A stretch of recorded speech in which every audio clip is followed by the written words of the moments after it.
Alright, we're going to get started tonight. Let me pick some fancy music to talk around with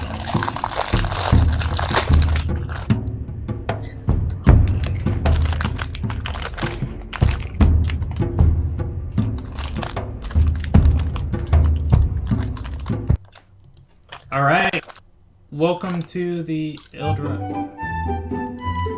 There we go, this is pleasant. Teddy Bear Waltz. Alright, welcome to the Ilderon Tales. This is Group B, Legends Lost, Episode 9 of the third saga of their campaign. Yeah, I know, right?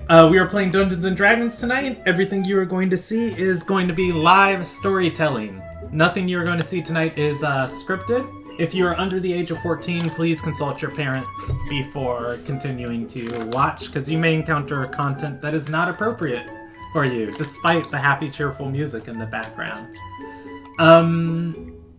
Moving from there... Oh yeah, we are playing in a homebrewed setting. It's the world of Ilderon. If you want to learn more, you can go to www.ilderontales.com. That is spelled ILDERONTALES.com.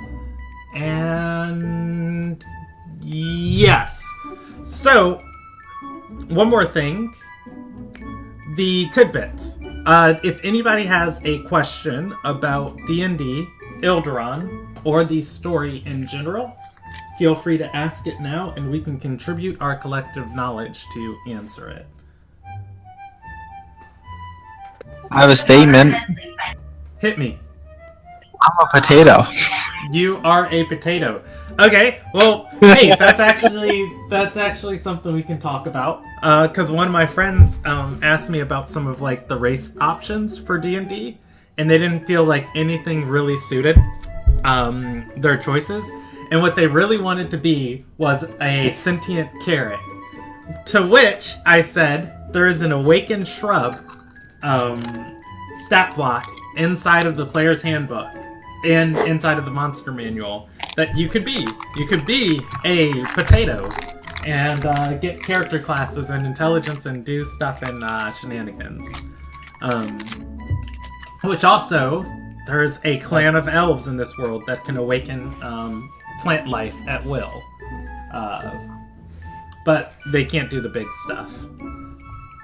Anyways, I think that's an interesting place to start.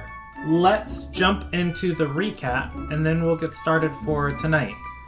So last episode started on the 29th of Hunter. It might actually be the 30th of Hunter now that I look at this episode, because I've got the 30th of Hunter on my card. Okay, so the last episode started on the 29th of Hunter. The party was in a town. I actually can't recap to this music because...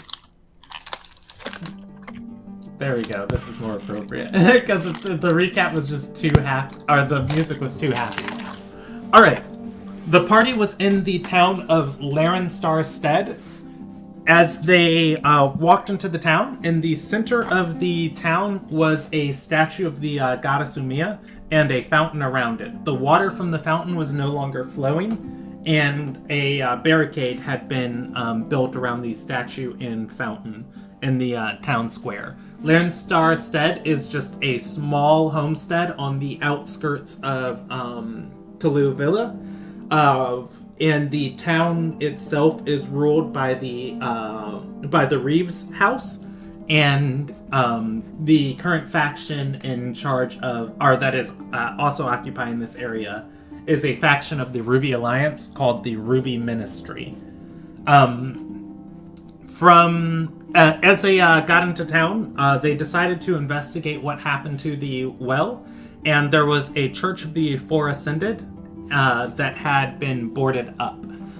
Going inside and seeing the abandoned church, there were two thieves, one thief and one assassin living inside of the church. A man by the name of Sign was the thief who greeted the party.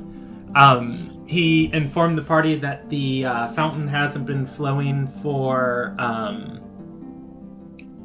hasn't been flowing. Okay, there's 2 different dates that I gave. Hasn't been flowing for 2 years, I believe, is how long it hasn't been flowing. And the oh no, I got those backwards. Okay, so the church had been abandoned for 2 years since the cleric died, which coincided with the water of the fountain going bad. And then there was another thing that had been happening for the past 2 months, which was the demons, yes. That said, Sign informed the party that the water going bad... Actually, I don't remember everything he said to them. But yeah, so Lord Reeves, the noble inside of the town, is in charge of the estate that the underground hot springs that are in this town flow through. And the reason why these springs were important, as Dila informed the party, was because they were a magical forge. One of the only that can forge items from the heat of water rather than the heat of fires, which was very important for some types of metals and items that needed to never touch fire. That said, the holy water, or the water that came up from the hot springs beneath the town, could be used to make the most potent holy water in the world. However, with it, it would give Dila an extra edge against the fight against Olivia. However, the water, as Sign and the assassin Anon informed the party, the water had been polluted and corrupted, and it has been getting people in the town sick. From there, the party noticed actually, before they went into the church, one party member noticed a woman with a staff made of demon's blood, threatening merchants. The woman turned out to be a peasant, and it turns out that the local lord has been finding items crafted of demon's blood all over this region, and has been giving them out to anybody within the stead in exchange for their loyalty. The woman tried to cast a hex on the merchant who was selling his crops for an increased rate because of their necessity in this region, are the seeds. That didn't fly too well with Vanvi. She counterspelled the curse twice, and eventually later in the session, her and Dila went and negotiated with this peasant and got this magical artifact out of the peasant's hands. The party went to meet with the Lord, and the steward was a high elf by the name of... I don't think you guys ever got his name, but I'm going to pull it up for myself. The steward informed the party that the reason the Wolfa's Forge had been had been corrupted. Wolfa's Forge is that magical hot spring inside of the town. Was because the lord of the manor, Lord Reeves, was convinced to try and brew a potion inside of the waters, and whatever somebody tried to get him to brew ended up corrupting the all of the waters and making large portions of the town sick. With that, they had to cut off the flow from the spring to the fountain. The party then went to the inn, and we're gonna pick up there as soon as I find my notes for this place. Let's see. Kalu. Alright, here we go.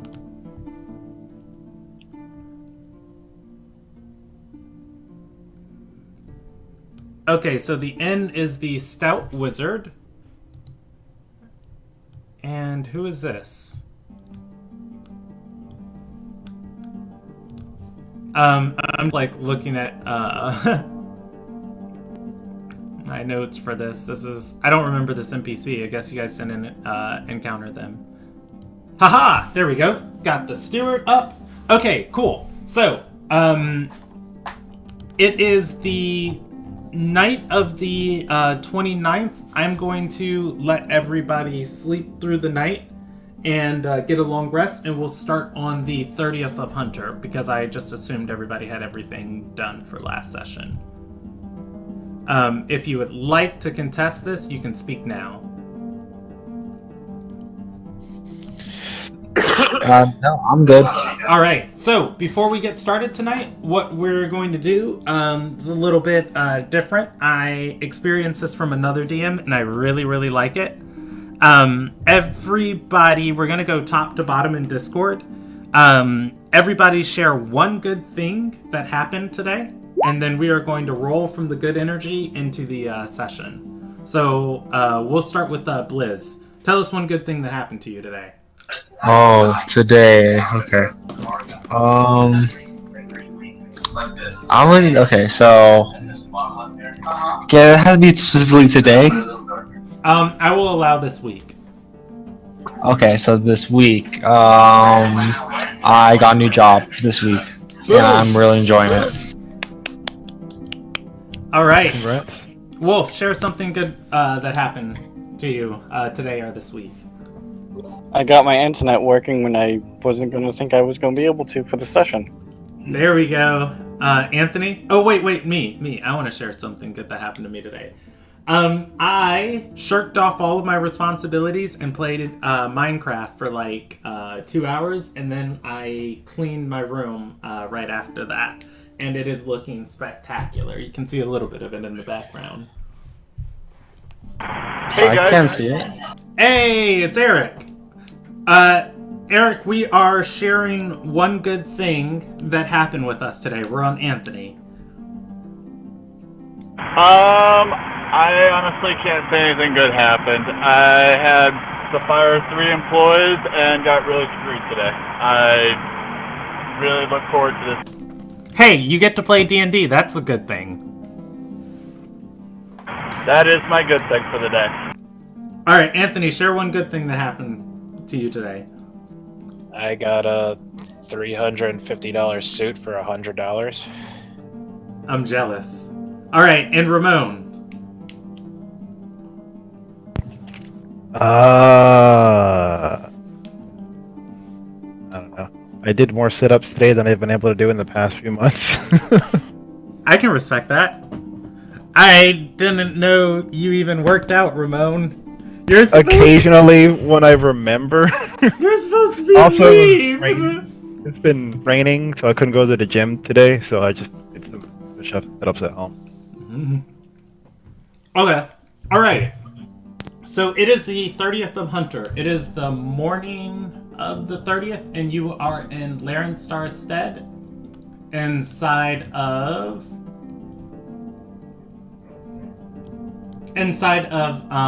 the inn known as the Stout Wizard. I don't know where I saved the Stout Wizard, because apparently I just was like on cocaine when I made all my notes for this session, because they are in 3 different places. So I am going to re-roll up the Stout Wizard. But yeah, for the sake of speed, since we're a little late, I'm going to say everybody's outside in the town square.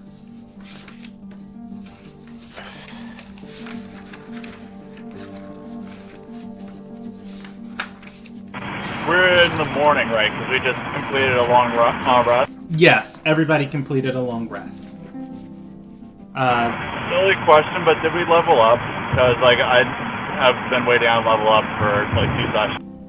Yeah, I think we leveled up now. Yeah, because I have marked on here that I leveled up. Alright, Brandon, after the session, if you could help me level up, we'll just run with my current level for this session. Okay, I will. You're awesome.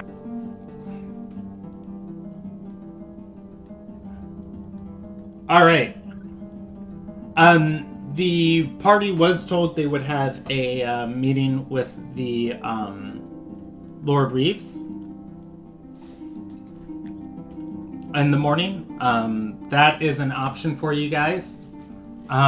You were also looking for more of these demon blood artifacts that have been passed around town too.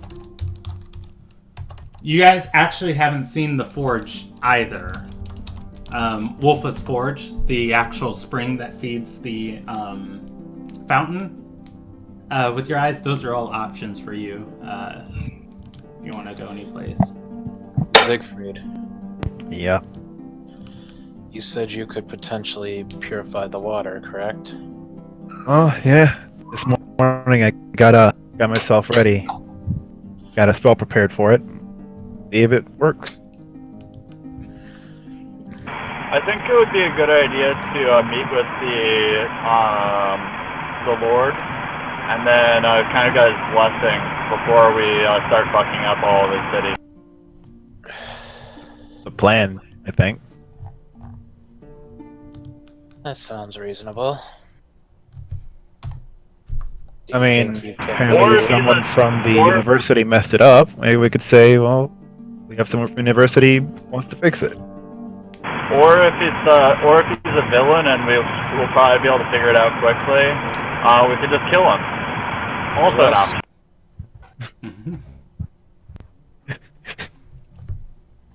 option. Dila Winrona, who is there with you, is going to look flatly at Drelos and say, We didn't come over here to upend local governments. We have a simple task. And then we're back. I also don't have much time. I'd rather not end up fighting a whole city and causing international incident or running away. Just an option. It's a bad one. Though I did have an idea, and I've been mulling it over, and I think I could run it by you, Dila, and everyone. She's going to look at you. The staff we've acquired. You said it couldn't be very useful for us in a fight against Olivia, but then I had a thought. What is the downside of the staff again? I can answer that.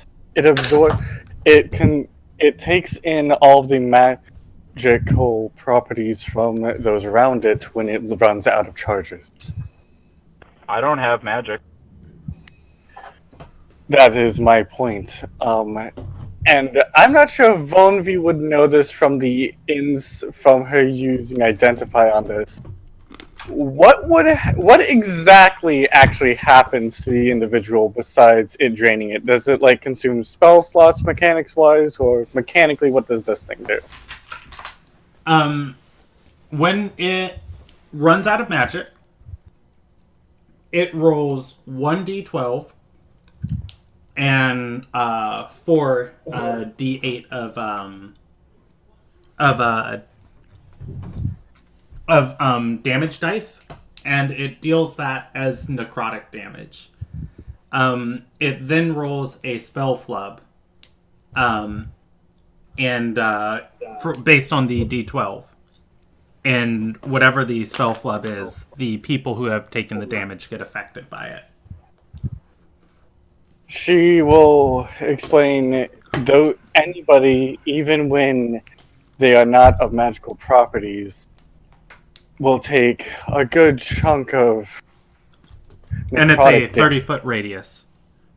Those within a 30-foot radius around it will take a good chunk of necrotic damage, as well as some random magical effects can happen, similar to that of Phoenix Blood. Interesting. I was thinking potentially using it not for its spells, but more of its side effects against her. If it has a good radius of 30 feet, And I have a feeling if anybody were to use it, it would make most sense if it was to be used. Whoever's wielding the staff would be least vulnerable to the damage if we do use this thing.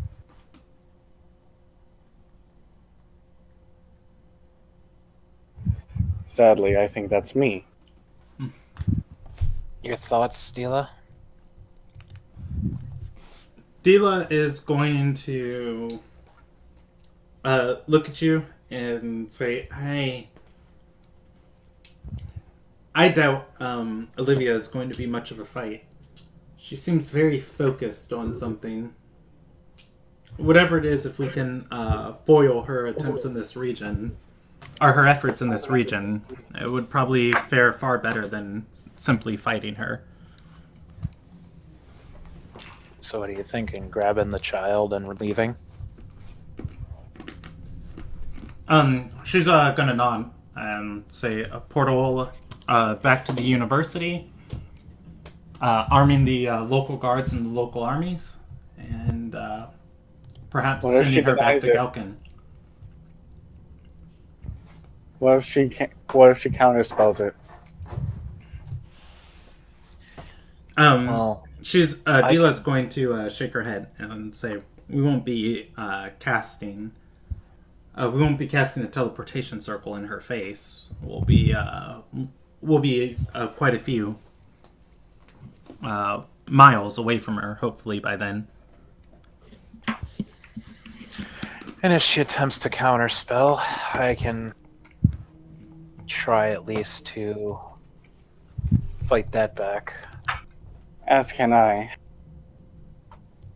If you really think that this staff, she's going to look at it still wielding it, is useful, I guess I could try to attune to it just in case we have some use to it. As I stated, I think I'm here the least vulnerable to necrotic.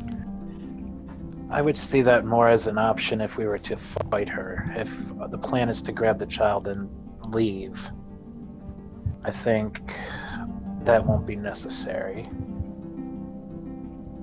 I can grab the child and flee a good distance on my own.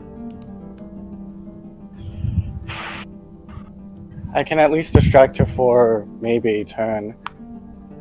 Do we know what kind of spells that she's good with? Deadly kind. I'll look at Drelos. Do you know? I think you fought her before, right? She is able to basically put curses and hexes. She put a curse on me that would deal damage to me if I didn't follow her rules.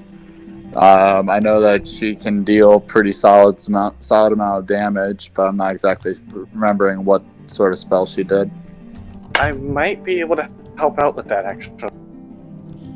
Not if it's a charmed effect, mind control, or if she even does a psychic spell, I could actually remove that from you, make whoever is going to be grabbing it immune. Well, I'll take regardless, won't take long these to are cast. options.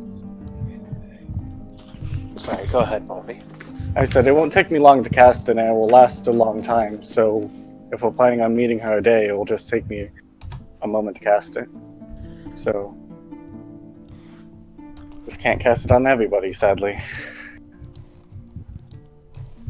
Dila is going to speak up as you guys are discussing these spells, and she's going to say, I was mostly locked in a anti-magic circle in the bottom of her dungeon for most of my time in Galkin. But I read the report of the group that fought through her lair to free me. She was using strange kayak magic, ancient runes that haven't been seen in hundreds of years. They can sap the energy from the ground, apply pestilence and blights, resurrect the fallen. summon other worldly entities. As long as the runes are lodged in the ground, her power will be nigh unlimited. Problem, or the factor in that is, if she's on the move, she probably doesn't have time to set up runes. Unless there's somehow a way that those runes are portable and she can just toss them onto the ground and throw them like a bag. It's under my impression that you actually have to position them in a particular way. And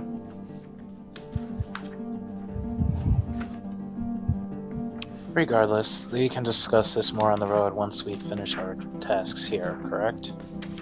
yeah. Agreed.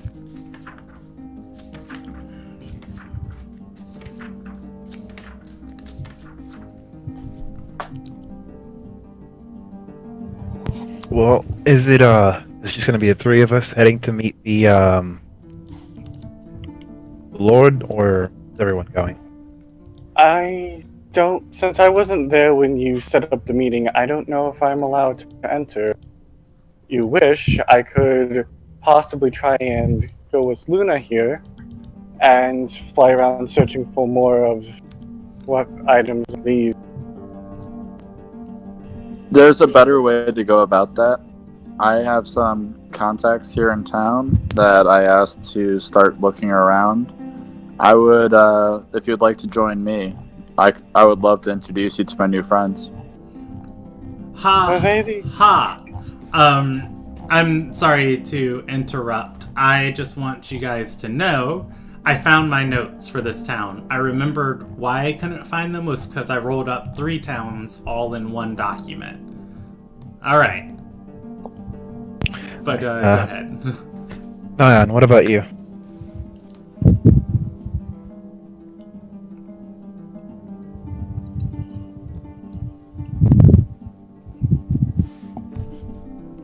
I'm sorry, Siegfried, who are you talking to? Nyan, like asking her if what does she plan on doing? Blizz, are you there? Yes. You're being talked to. Oh, sorry. There's a lot of stuff happening. Did you want to go with Drelos and Vonvi, the people who beat the hell out of you? Get more cursed items? Yeah, I'll go with them. They're best friends. Yes, I would certainly love to go with you guys. I swear to Lilia, if you 3 come back beaten up again, I will finish the job myself. Don't worry, I'll protect them. Don't worry, I'll protect them. Somehow I more gotta step worried. away for a few minutes, guys. So, if Brandon, if you want to start with the others, well, Okay. that'd be fine.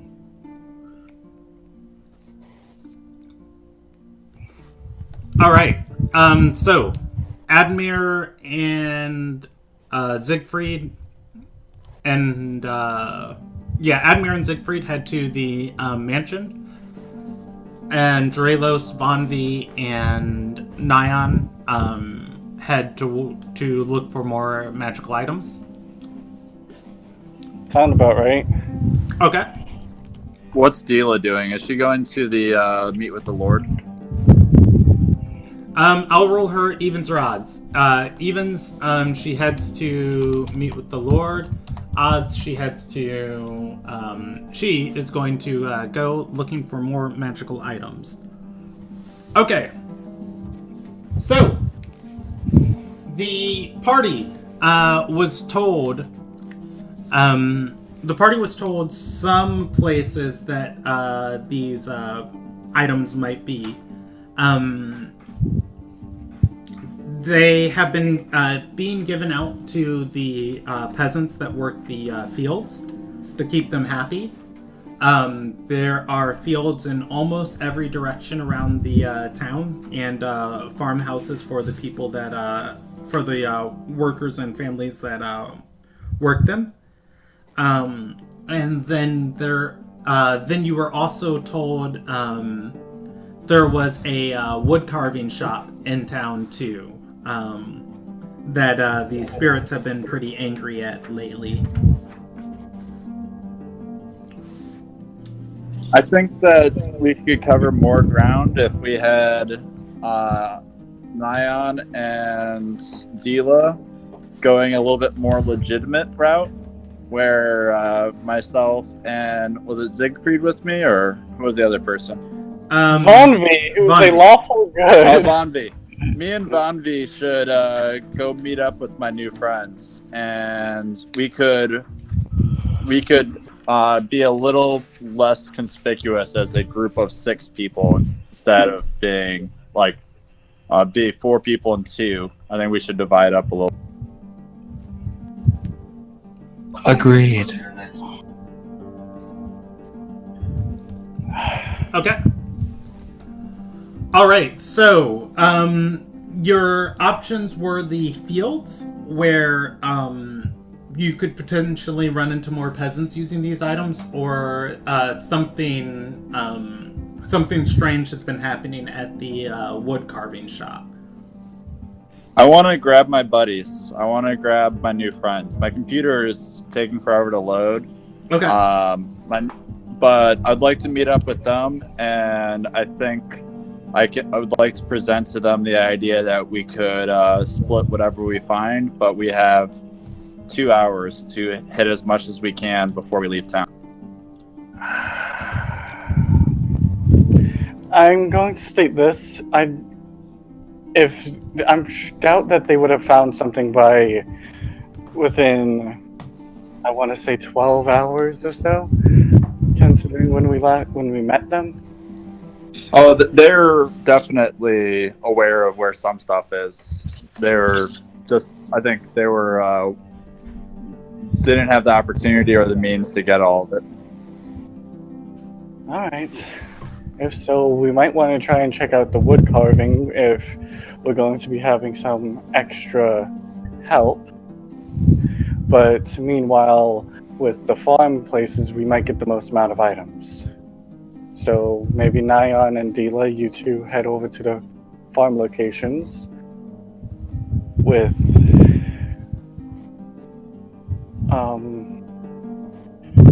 Luna, and she to keep an eye out for things. Meanwhile, I can me and Drelos here can go and head towards the wood carving and see what's going on there. That one's being a bit more active with what they're doing. It might be a bit more of a powerful item than some of the others.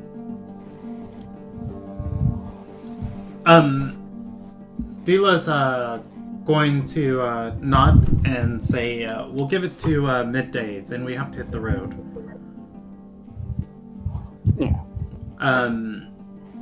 She is going to head towards the farm, correct? Yes. Okay, she's going to head towards the farm on the south side of town. All right, and the rest of the party is heading to the towards the church to talk to the thief and the assassin. No, I thought Nyan was going with Dila, and so is Luna. Correct. Okay. Yeah. Okay. All right. So heading to the church to talk to the assassin. And the thief. I need to pull them up because they're all in different places. Okay, heading to the church. You are going to knock twice, and I guess just move inside. This open area again is going to be mostly occupied. On the second floor, though, leading into the I forgot the name of the house attached to this area, but the quarter house, the quarters that are attached to the church. Sign is going to look over the railing. It appears that Annan is up there sitting with them. They are eating some sort of dried meat talking to each other. Their conversation stops as you guys walk in. Sign is gonna look down and say, Drelos? Hey, welcome back! Hey, friends. Hail, how's it going? He's going to say, well, just strategizing with Ann and the caravans we were going to shake up today. And Vonvi's with you, correct? Yes. Yeah. Annan is going to look over the side of the railing and say, and is going to see Vonvi, because Vonvi was here yesterday, and say, you brought the eyes. Yeah, I vouch for him. He's cool. He's no narc. Mm-hmm. Sign is going to is going to move inside of the quarterhouse, and you hear footsteps going down stairs before he emerges on the first floor. He's going to extend his arms out and say, what brings you back so quick? We have a proposition for you. We are in search of the magical items that have been distributed in the region, and we've heard that the wood shop is the best place. Instead of caravans, would you like to assist us in shaking loose that place? He's going to shake his head and say, nope. Nobody goes near the wood shop anymore. Why is that, if I may ask? He's going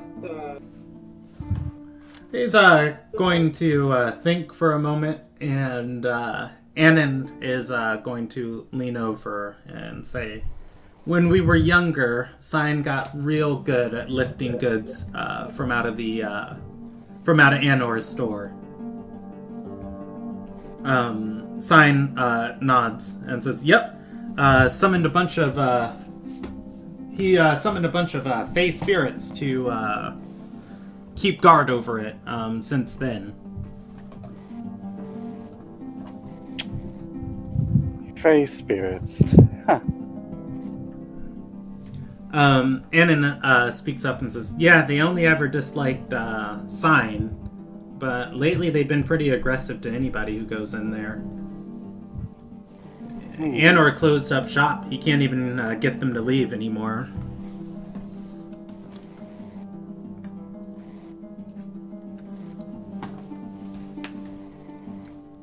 As a player, I'm not sure how to deal with Fey spirits.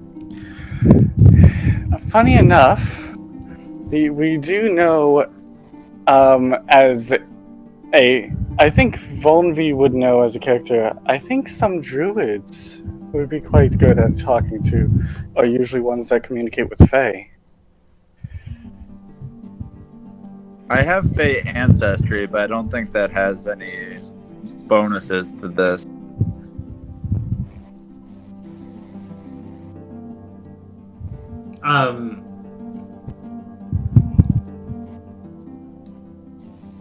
Sign's going to speak up and say, well, his shop's on the north side of town. It's the one with all the hounds sleeping on the porch. They're not really hounds.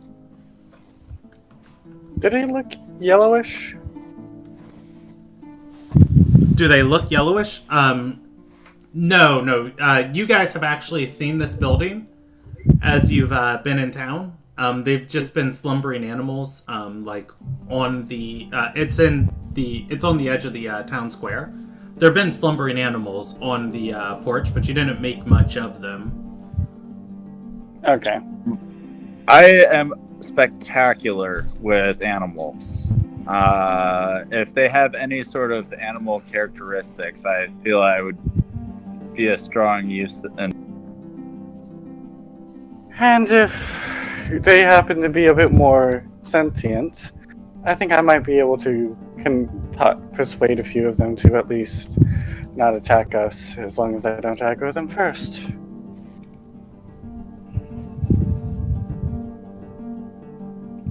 Sign is going to shrug and say, "Oh, they never much liked me before, but they definitely extra don't like me now, so you got that one."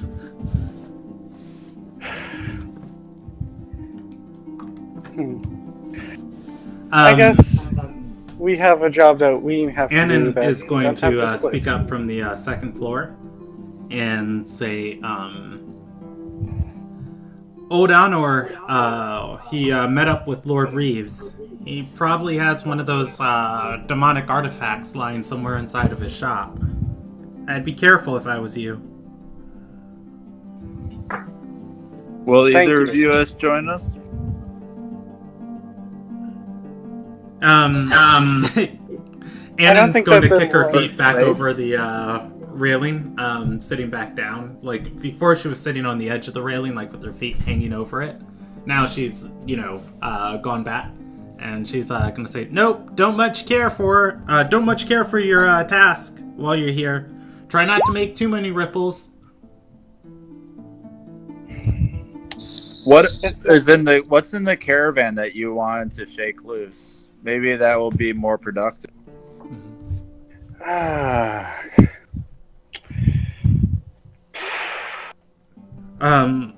She's going to say rubies.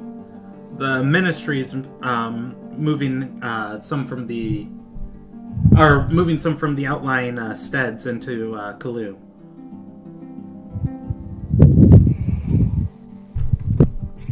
With an aside to Vanvi, what are your thoughts? My thoughts? I'd rather go ahead and take the magical artifact, and if we happen to find some extra stuff, it's less people that we have to share it with, correct? I like your thinking.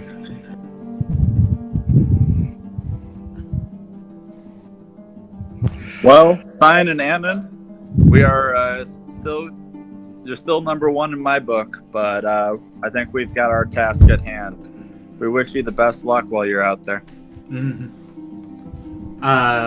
Sign is going to nod and says, a thief who depends on luck might not be a very good thief.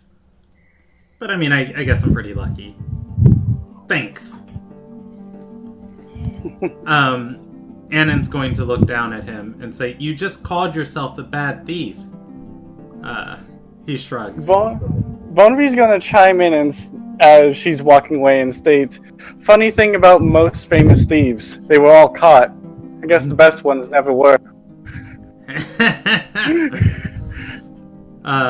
And he is going to nod and say, "Well, the best ones never stay caught." But with that, you guys can leave. All right. You guys do know where this building is. I'm going to circle it on the map. And then let's handle Nyan and Dila. Alright. Yep. You are heading south to the farmhouse on the south part of the town.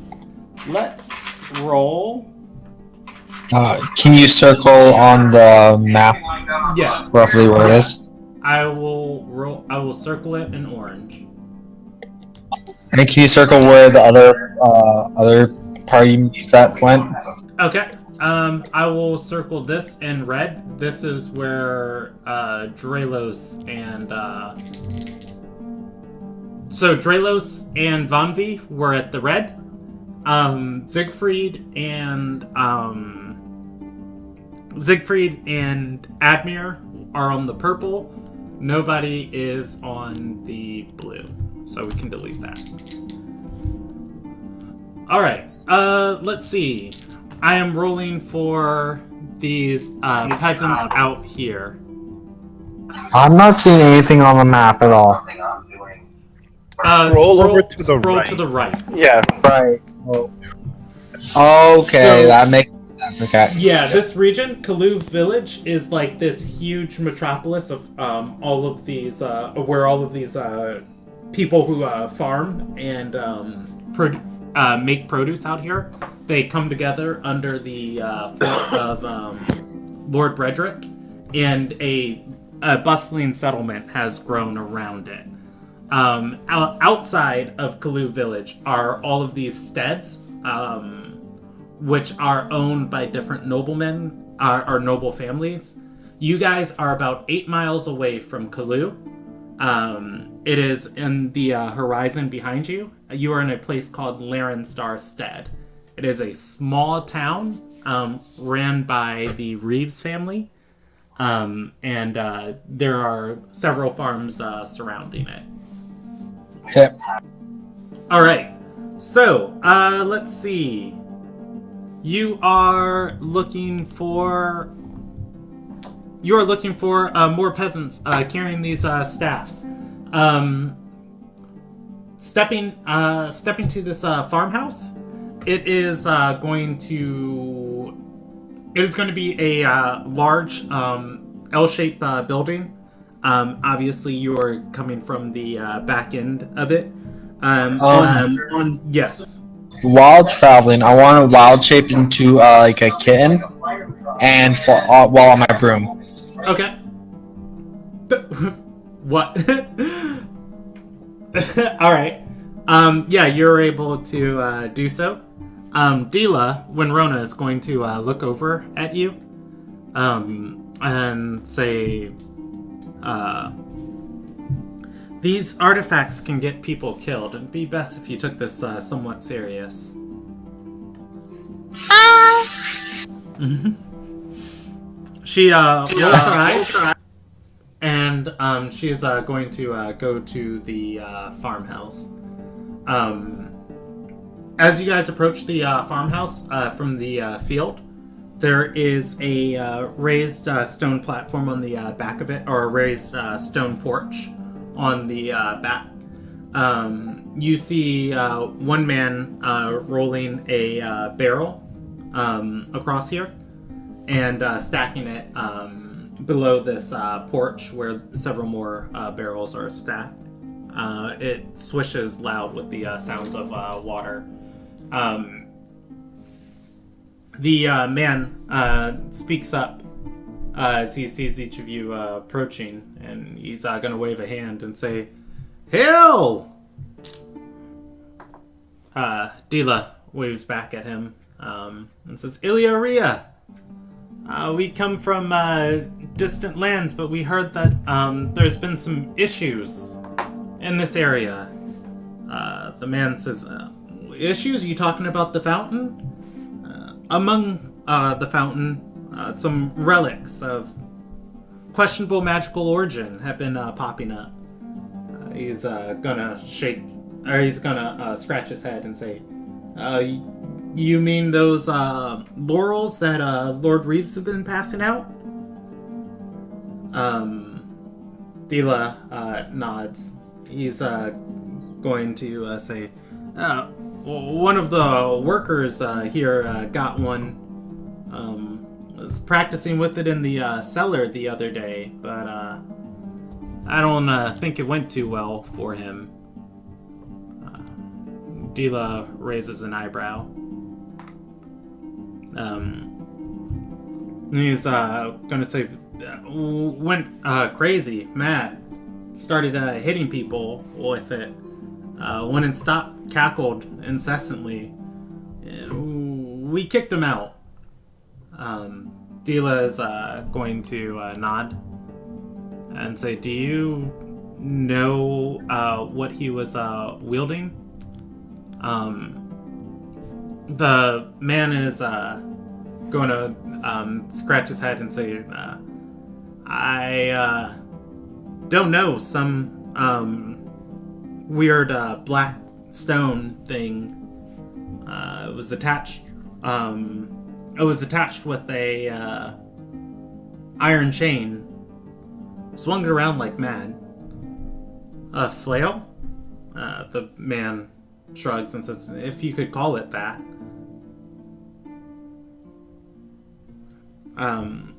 She's going to speak up and say, well, what drove him mad? He shrugs and says, it would give off light occasionally, sprinkled ash like snow around it. One day after using it, he would just snapped. He used to hit the sacks in the basement, and then he started attacking people. I couldn't keep him around the house anymore or pay to feed him. You know, not with his mind like that. And she's gonna say, did you consult Lord Reeves? He's gonna shake his head and say, no, the man was a loyalist. Reeves wasn't gonna do anything. Besides, we're kind of our own little law out here.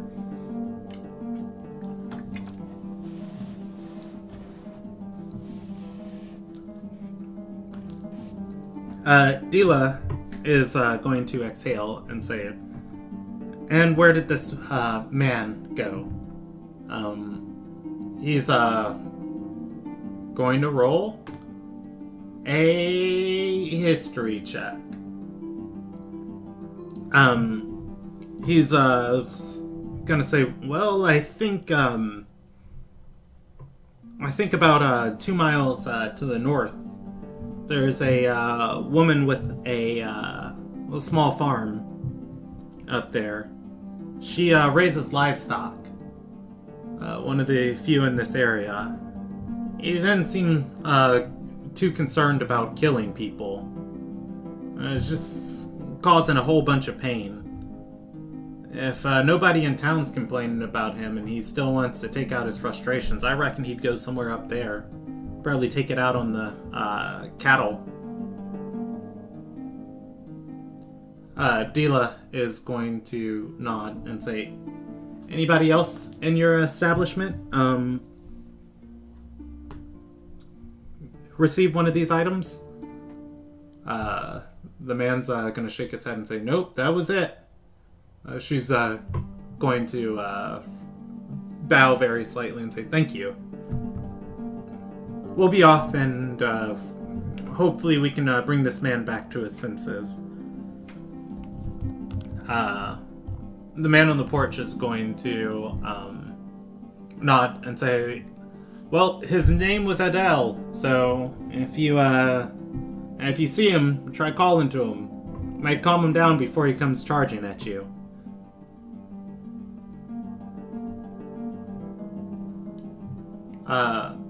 Dila begins walking away. She's going to look to Neon. I unwild shape back to my regular form. I guess here's where I come in. She's it's really comfortable in the cat form. The body regulation temperature is really nice. Dila is going to exhale and say, can you handle getting this item? See what I can do. Should be no problem. She's going to nod and say, take the griffin. Take the griffin with you. If you, okay.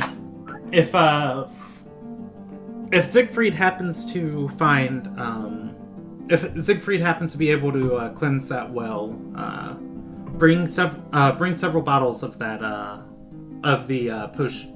bring several bottles of the water eastward. And the next village, I can spend time crafting them into holy water. But I fear we're losing too much time in this village. Okay. So, she is going to begin walking northeast.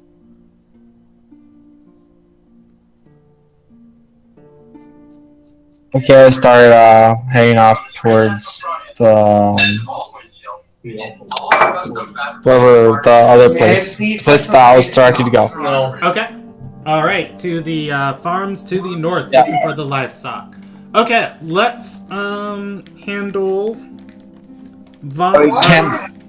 Can I ride on the griffin and fly there? I'll allow that. Let's see. I will. Wolf. Yeah. Would Luna let Vonvi, or would Luna let Nyan ride on the griffin?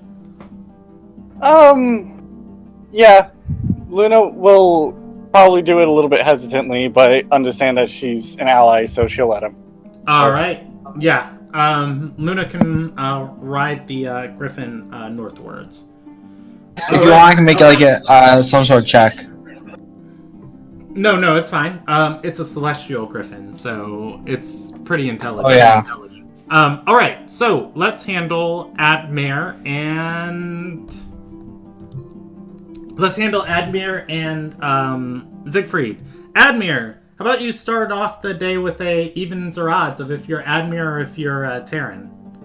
I already did. Oh, okay. And you're Admir? Yeah, I'm Admir. Okay. That's what the 3 is up there. Huh. You know what? My Discord was messing up. Or not my Discord. My Roll20 was messing up. So I was actually out of the game when you rolled that, but I see it now. Okay. So you head into the grounds of the Reeve Manor and start walking towards the. Or actually, the guards are going to see you first and open the gates for you. And you start walking up the concourse towards the house. Stepping to it, there is going to be the elf Aratham, the steward. He is going to meet you at the door. He is going to look up at the sun in the sky. Don't mind that, sorry. He's going to say, "You're surprisingly punctual." Well, we know that people of his stature are often busy. Best not to keep them waiting when we set times and appointments. Yes. Nonetheless, as expected, your meeting has been arranged. He's going to lead you into the manor. He leads you into the... Well, actually, I'm going to roll a d3 on this. Reroll on a 4. He's going to lead you into the south part of the manor, onto the second floor. There's going to be a small study overlooking the southern grounds. And as you go up here, you're going to see a man with sandy brunette hair. He is looking through several books. There is a diadem on the table, which is kind of like a unisex tiara. Well, I mean, who said tiaras are only for women? Anyways, there's a diadem on the table, and he is standing up, reading through a tome as you step in. On his side, let's see, what is this guy wielding, and is he married?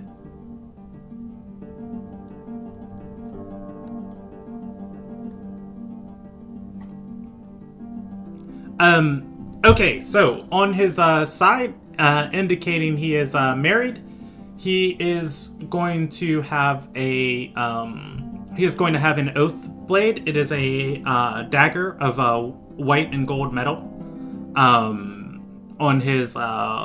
the outside of his belt, he's got dark robes on, and you are going to be able to see on his other side.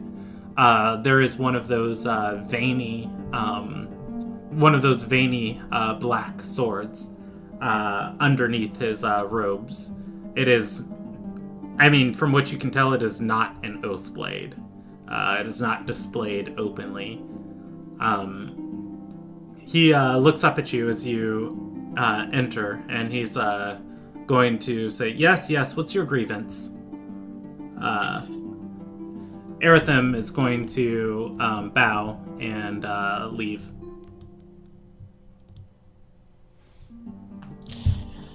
Good morning.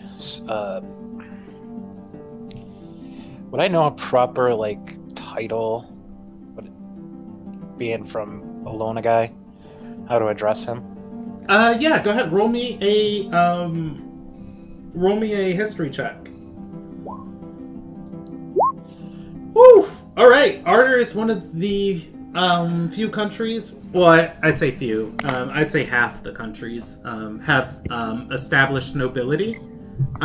So his rank is actually Sol Sarai. Lord is the proper title for him, but the type of lord he is, obviously, he's in charge of the stead. So you could call him Stead Lord Reeves.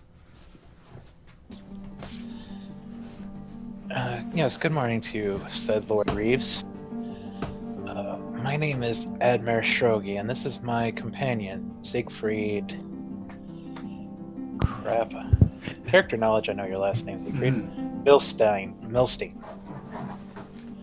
We've actually not come with a grievance, but a proposal for a job opportunity. He looks up at you, taking his attention for the first time away from his book.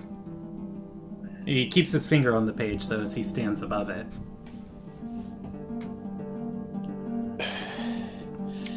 You see, me and my companions are mercenaries, adventure, the like and the sort. And my friend here, Siegfried, happens to be a very prolific user of the divine magics. We hear that you have a issue with your water supply. He is going to say, "Ha! Hardly."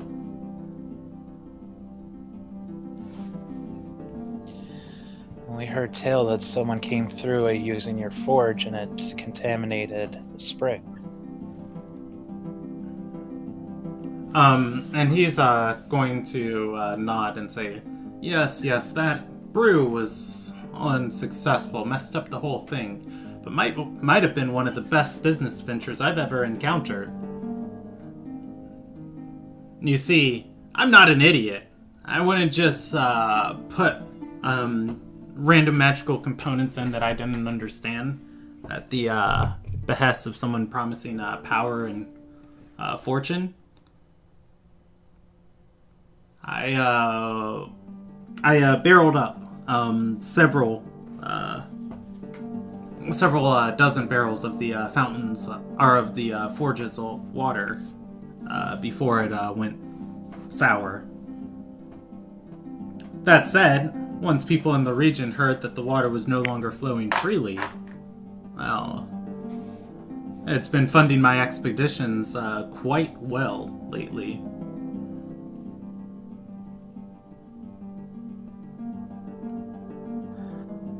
I see. I I have to say, that's quite shrewd. He's going to nod and say, yes, but I'm not some evil tyrant maniac who would poison my own stead for profit. If you can purify the waters, you're welcome to take a crack at it. But 3 other clerics have come through, none of which have been successful.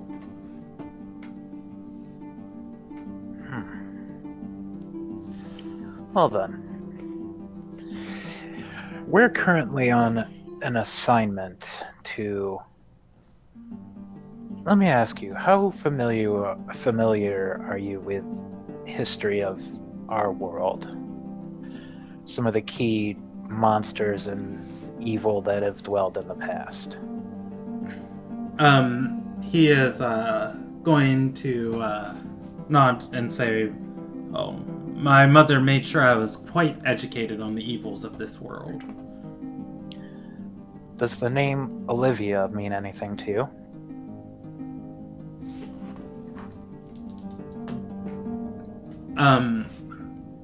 He is going to nod and say, "Heard rumors she was back in this world." Those rumors are not just rumors, my friend. They're truth. I've seen her with my own eyes.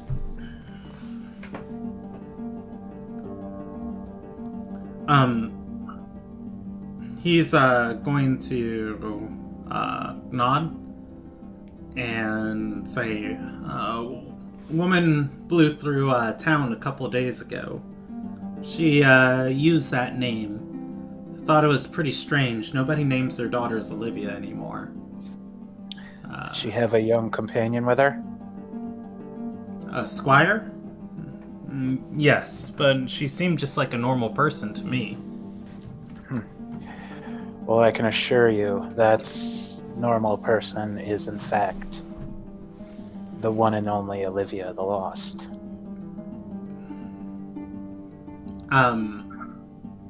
He is going to look very, very resolute of his tone, like, whereas he's been kind of like lackadaisically acknowledging you and engaged in this conversation, his face is going to shift to a serious face and say, "I thought she was just some low-time scheming or scheming two-timing adventurer. Well, she's now a very serious threat to me." Well, I guess our agendas align. Our current job is to stop her at her plans. Tell me, have you heard about the incidents involving the Earth fires? He is going to nod and say, "Yes, all sorts of strange things have been happening all over the country since the first was taken." That's... No, the second... Oh, go ahead. Oh, sorry. No, go ahead, Brandon. He's going to say, "That said, I've been paying for expeditions and for people to go out and find artifacts that have been popping up since then. There is one of particular importance that I need. I thought she was somebody coming to volunteer to lead an expedition. I gave her the information about it. And then she headed off. Alone, taking no payment. I think she was just here for the information." And what artifact is this? Yeah, he's gonna wave his finger and say, "You think I'm dumb? I might be, but not twice." He's very... Go ahead. That's very cautious of you, and I can understand you're apprehensive. Does Admir have a ruby pendant on? I think Siegfried has one, right? Nope. I just have a vault. Okay, The only one has a But ruby. Dralos does. I think that I do, but it's just more of like a generic one for, having a bank. Yeah, and he's going to say, if you want any information, you sign a contract verified through the Ruby Alliance. You screw me over, your name won't be good in 237 cities and villas out here in this out on this half of the country. That's reasonable, I suppose. But first, let's talk about our deal before we get to that one. Now, knowing that Olivia might be a threat to you in your stead here, since our objective is to take her out, or at least take her down, I can assure you that she is even more dangerous than you might think. As I mentioned, the Earth Fires, her and her companions are the ones that have been taking them.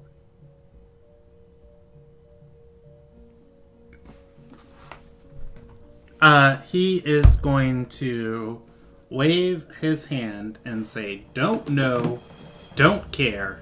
All I know is she's after my shield.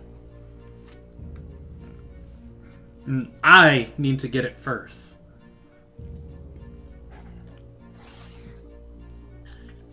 A shield, you say? He is gonna bite his lip and say, I won't speak further of this until the necessary documents are in place." He cuts his hand to the side and says, "Eratham!" A few moments later, there's a knock on the door, and the elf steward steps back in. "Yes, my lord." He points to you and says, "I want them bound in contract. Otherwise, our meeting's over." He looks at you and says, "I didn't know you were coming here seeking a quest. I thought you had a job proposal for the Lord." Everything kind of aligns in one. He nods and says, "Well, the Ruby Alliance has a heavy influence inside of the town. Much of our contracts are given out just as one would to an Ililnagian guild. You'd be familiar with the process." Of course. He nods and says, "Well, it will be for a reconnaissance of the word has slipped my mind, a collection of a single item. Do you have a fee that you charge? Otherwise, we can negotiate it for 1,000 gold coins, or 1,000 gold pieces, and 800 ruby pieces per item retrieved." As he's talking, he is scribbling on a ledger. Siegfried, this is more your mercenary department. What say you? Brennan, what would I roll for trying to figure out if that's a decent price for item retrieval? Siegfried runs a mercenary company, or mercenary guild that does this. Go ahead and roll. I will allow it as a flat intelligence check, or you can roll a history check of just like, wait, have I ever had to go out and recover? That was the word I was looking for. Okay. Have I ever had to go and recover an artifact before? Right. I'm never doing good with these intelligence checks. I mean, yeah, that's pretty decent price. That's a nice chunk of change. Seems pretty decent. Most of my stuff was handled through another party. But since it's going to be item retrieval. Well, considering who we are competing against, It is true. I would have to say the price would need to be doubled at least. We are going against a shatter to retrieve an item of unknown power or ability.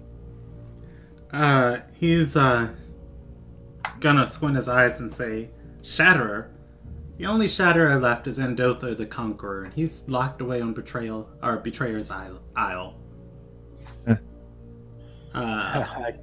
Lord Reeve is going to speak up and say, "The two-timer she really was Olivia, the Lost. He's going to look at him and say, honestly, Lord Reeve, do you just believe anything anybody walks in here and tells you? That's how the fountain got messed up in the first place. He snaps. He's going to stand up, and he's going to look at Aratham, and Aratham is going to speak up and say, I served your mother since she was a girl. I dare you. He's going to wave his hand. Siegfried is gonna look at Aratham and say, I assure you, this is not a trick. That was Olivia. Let's roll a die for how old this guy is. We'll roll 4 D100s. 294. Okay, he's fairly young. And he's going... Perspective. Yeah. He's going to say, I was merely but a child at the conclusion of the Kayak Wars. But everyone knows the stories of Olivia are just told to keep children acting in line. What if we told you this information came from a reliable source? Someone that we talked about yesterday of a certain school.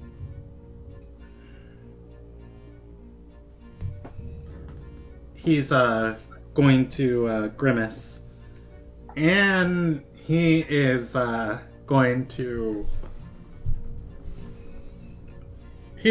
grimace and then say, look, taking the job and chasing whatever artifact he wants you to get, you're beyond allowed to do, but doubling the price, I won't fall for any of your parlor tricks for it.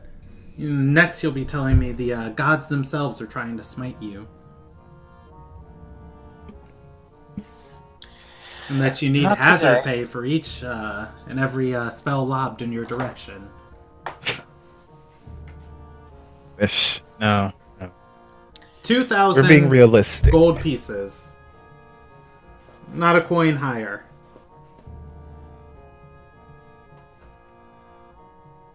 Sound fair to you, Admir? Oh. And We should include one more thing. Our original intent was to see if anything could be done around the water source. If we're able to get it working and purified, we would like a couple of bottles. That's the payment for that. If nothing I can do, nothing comes from it. He is going to nod, writing on his ledger. He hands the contract to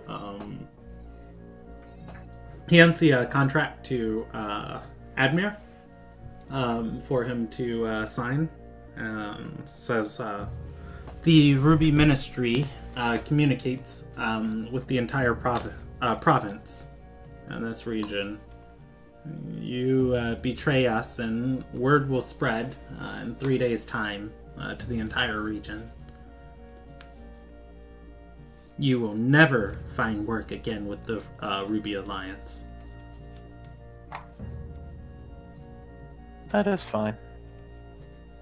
Admiral will sign. Alright.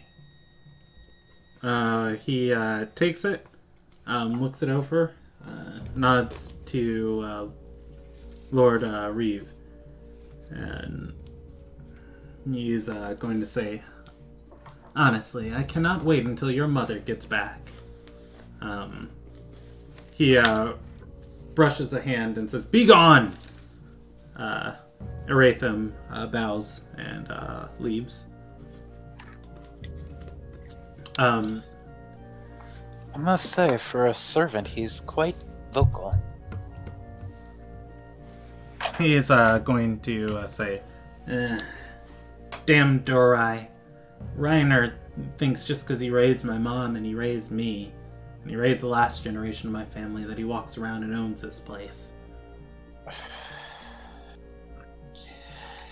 That's why it's nice in Alona guy. We don't have nobility, so situations like this can't be come up upon that often. He is going to nod and say, well, the item I'm looking for. Have you ever heard of something like this? He pulls one of the books on his table from the pile and turns it towards you. His finger goes to a page. It goes to words on the page.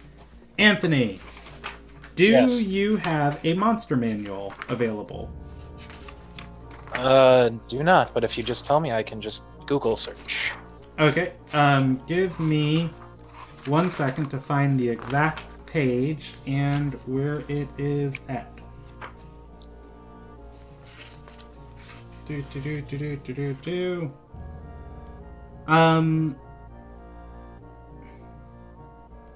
Oh my god, I just had it.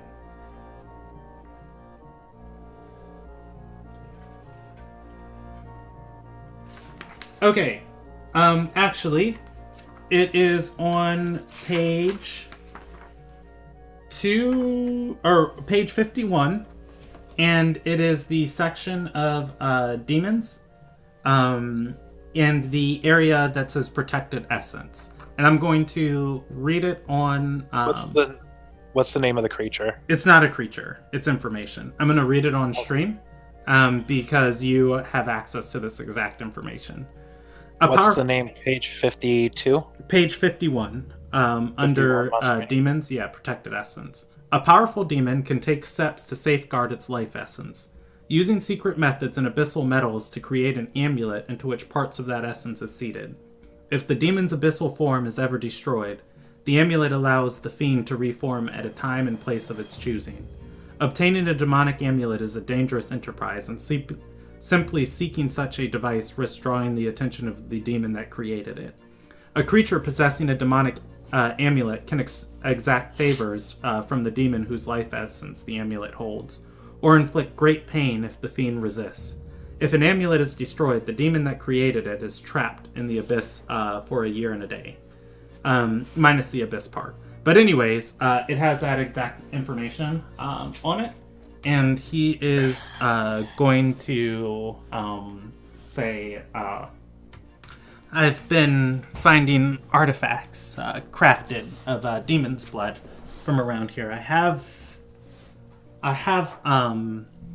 insight that a powerful demon hid its amulet in this region. And it's a shield. I held it temporarily, but it requires a great sacrifice and strides in order to keep it. I will be able to make those in the future, but for now I just need to acquire it again. If you aren't careful with it, it simply vanishes out of your hand. And where was it last seen? He is going to gesture to the table and say, well, I held it right here nearly 2 weeks ago.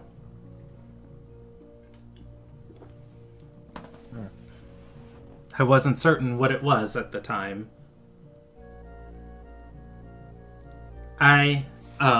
This Olivia that you hunt came asking about it.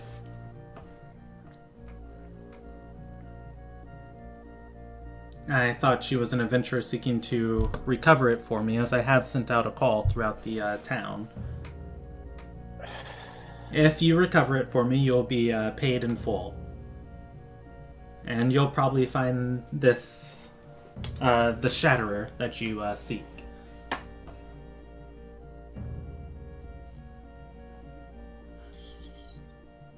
Okay, the shield.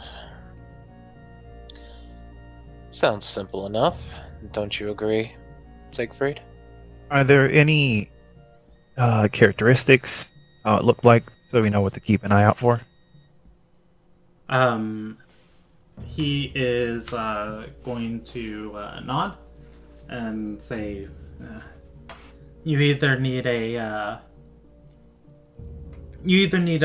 powerful magic, at least of third level or higher, in order to see it, or a candle lit with phosphorus. It's perpetually wreathed in darkness. If it's in any shadow, it'll look as dark as the night sky." Do you have a name on this item?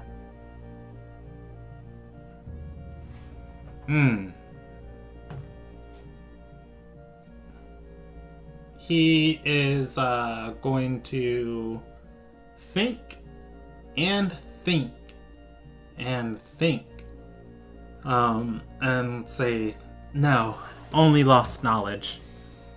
It was once called the Binding of Fian Irisith."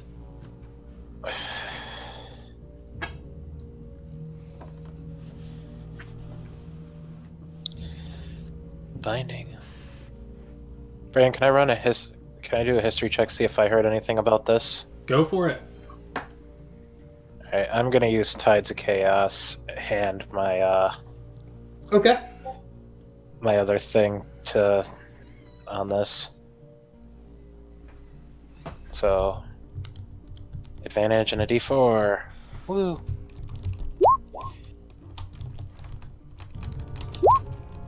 $31.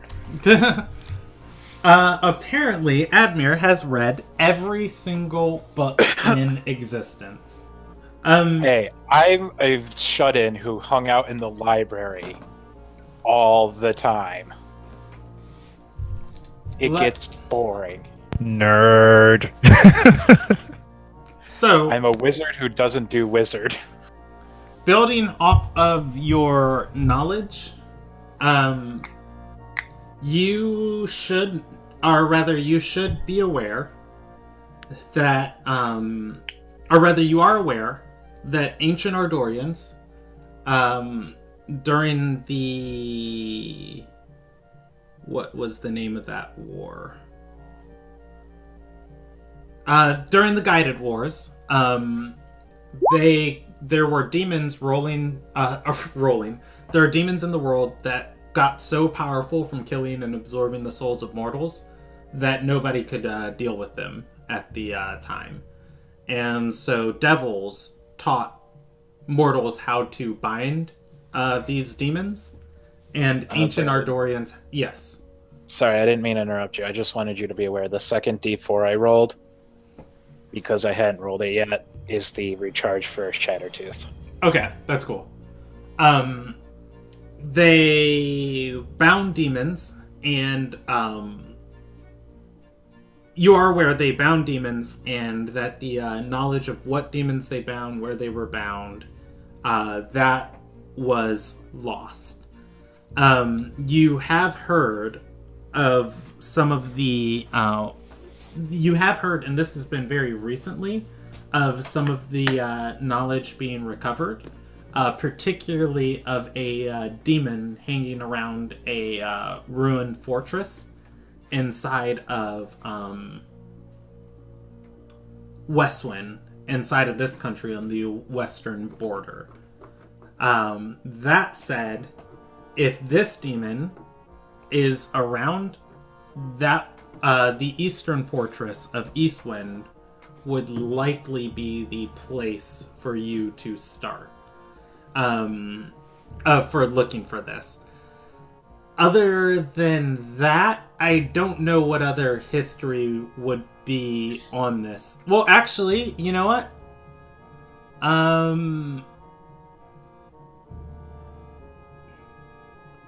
You will have heard that some of the reading about demonic amulets. They're very, very rare things. You will have heard that sometimes the amulets will take on properties of the demon that they are made from.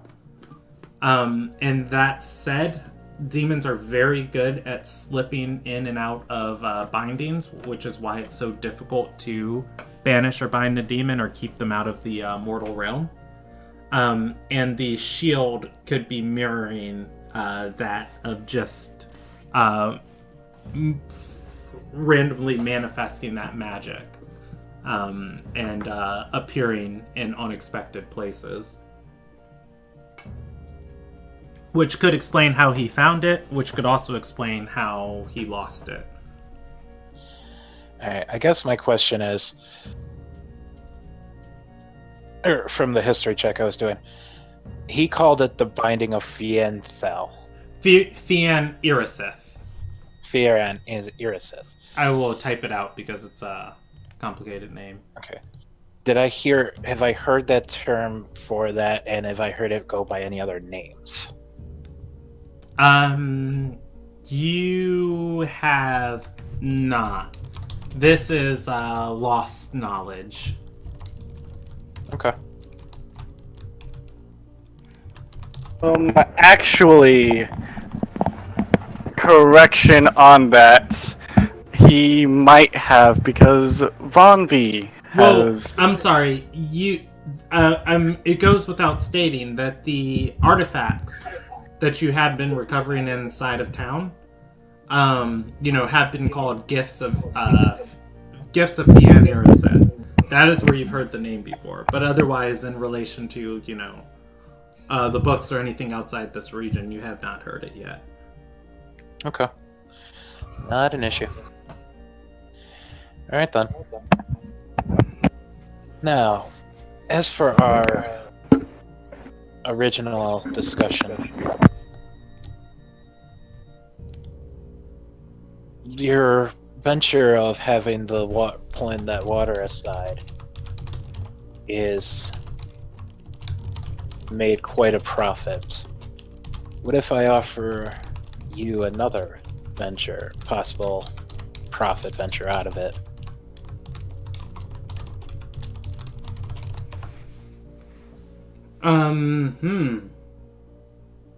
He is going to pull the book away from you and look up at you and say, I'm always interested to hear propositions. Well, as we stated, we are looking for the water to create some holy water to fight off Olivia. What kind of reputation do you think your town would receive if people found out that one of the key items to take down the Shatterer herself was given to us as a gracious gift by its lord?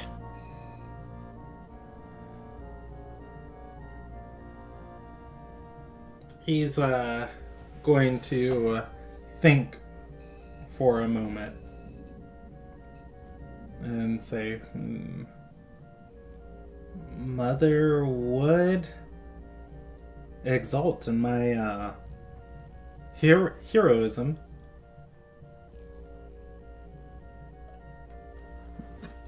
But these barrels are selling for nearly 3,000 gold pieces each one here. When I ship them, I can get 5,000 in port in Dockinsdale. It's quite a bit to just give away. I only have 12 left. Well, we don't need a whole barrel. Possibly... What do you think, Siegfried? 4 or 5 vials worth? That should hopefully be what we need. And if we are able to purify the water, think of how many people come to this town to bathe in the water that killed Olivia.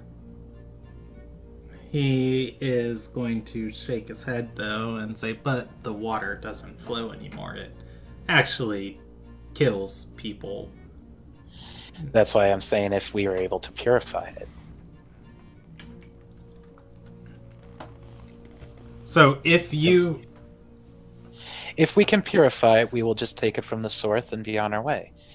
If we're not able to, you just allow us to take 4 or 5 vials worth of your stock, and we'll be sure to spread word that the last of it is in your custody. I'm sure that could fetch an even higher price, knowing how strong of a holy water it creates. Roll me a That can even- persuasion check.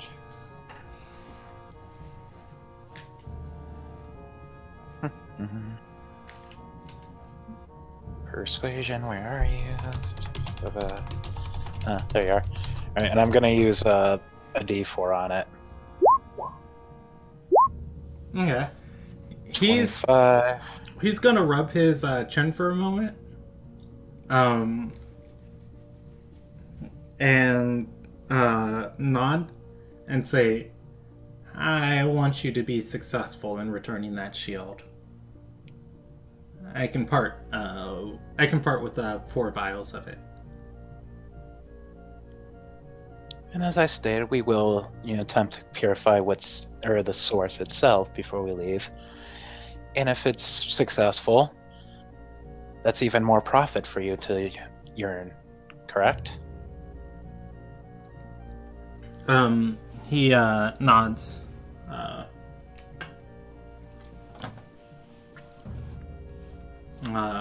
And he's gonna say, well, I could probably perhaps put another 500 gold on the price just for killed Olivia. And nope, what's the word? Burned on each barrel. It's always an option.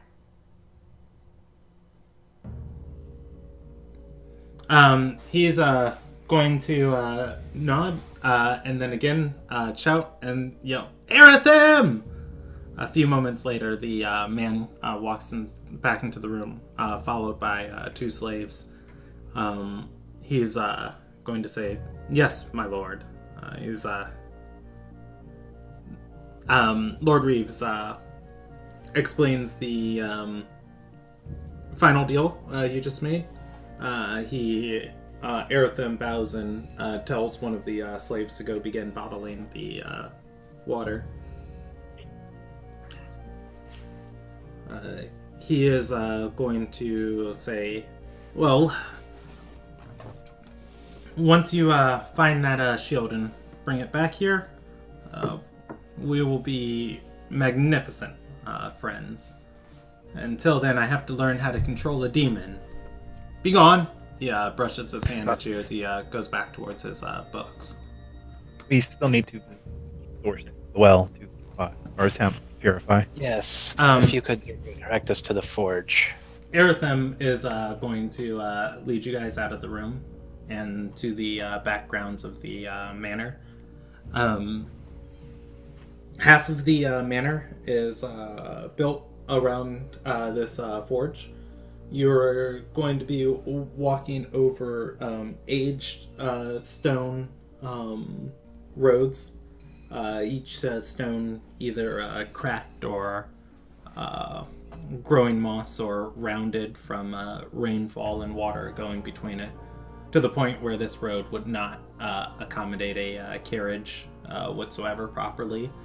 In the distance, you are going to see these stones circling around a well, and all around this well, the flora surrounding this half courtyard is decayed.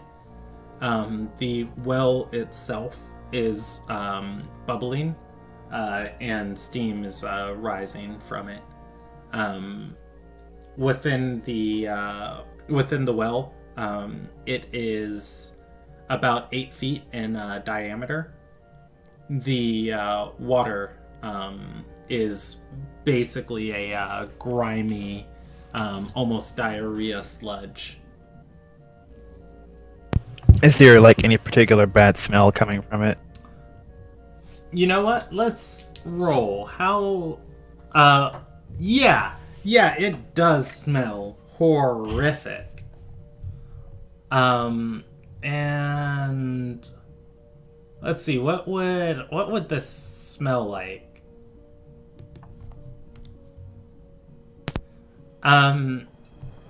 It would smell. It would smell like decaying flesh, like if meat spoiled, and it is stagnant and potent.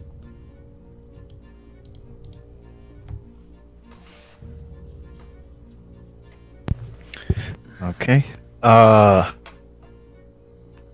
Siegfried will get closer 'cause I have to get in. I have to get within touch distance. Okay. Putting your hand over this forge, the heat, or rather, not the forge, but the spring. The heat is enough to make your skin swelter as it slowly begins searing with pain. Ooh. Hot and it stinks. Oh, I apologize. I actually can't smell anything. Right. I guess Alright. this mirror taking my sense of smell away was a blessing in disguise. Lucky you. Okay.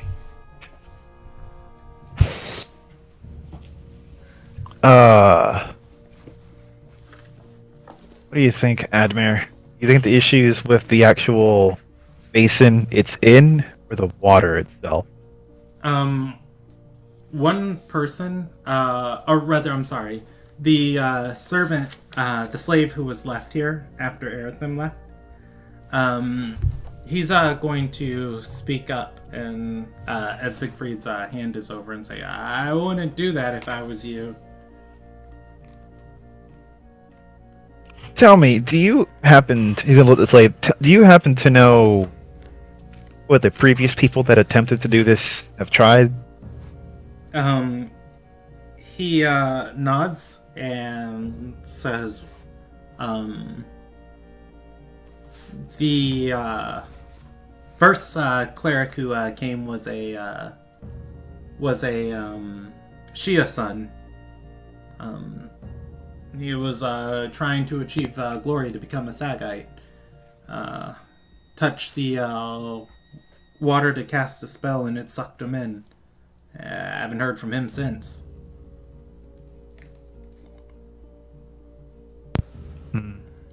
Second one tried to do it without touching the well, but magic didn't seem to do much of anything. Sucked him in, you said.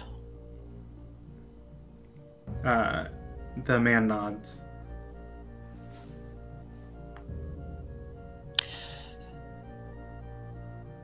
Admir's gonna pull a gold coin out of his pocket, his bag, and toss it into the well.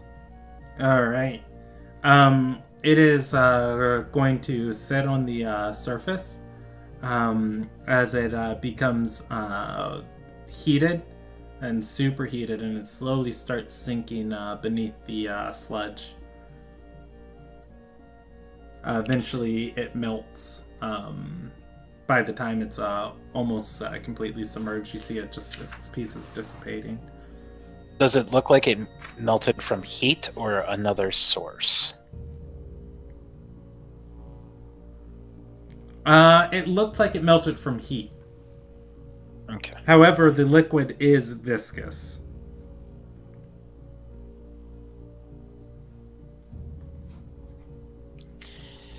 Well,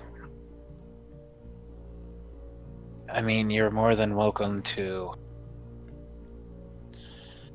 put your hand in there. I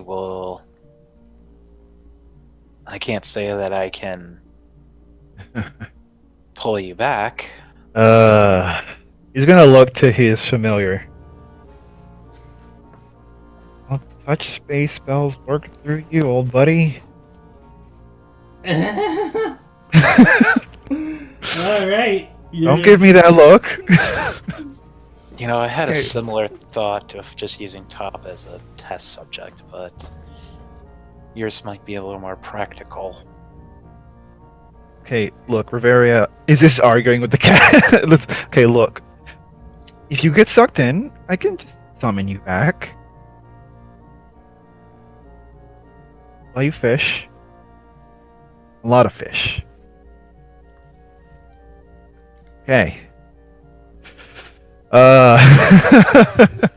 Gonna pick up Riveria. Okay. And we'll hold her over it for her to touch her paw to the water. All right. Go ahead and give me a contested athletics check for the familiar. Athletic. Where are you? There you. Oh, I rolled it from the familiars page or from mine? The familiars. Okay.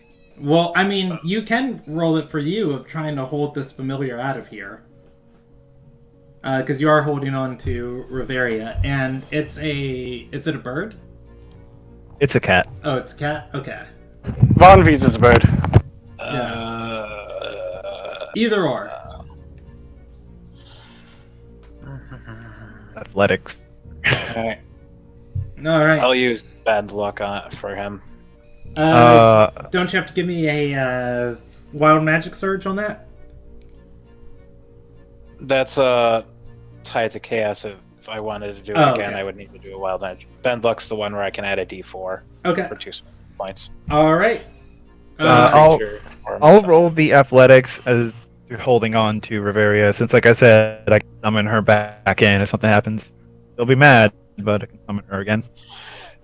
That's 2 on whatever you roll there. Okay. Okay. Alright, I'm gonna roll the athletics. Ooh. Holy Finally. flapper Good roll with doodles. Siegfried. Alright. 31. You touch the familiar to the water. It instantly retracts its paw in pain from the heat. However, it seems whatever this is clinging to it, and the liquid is moving up its paw, pulling it into the water. You are able to pull it away without it getting sucked in. Yeah, I wanted to see if I could cast Remove Curse while the thing was gripping the arm. You were too busy. I mean the paw, but yeah. This is gonna be. It might be beneficial to just throw the cat in and cast your spell quickly.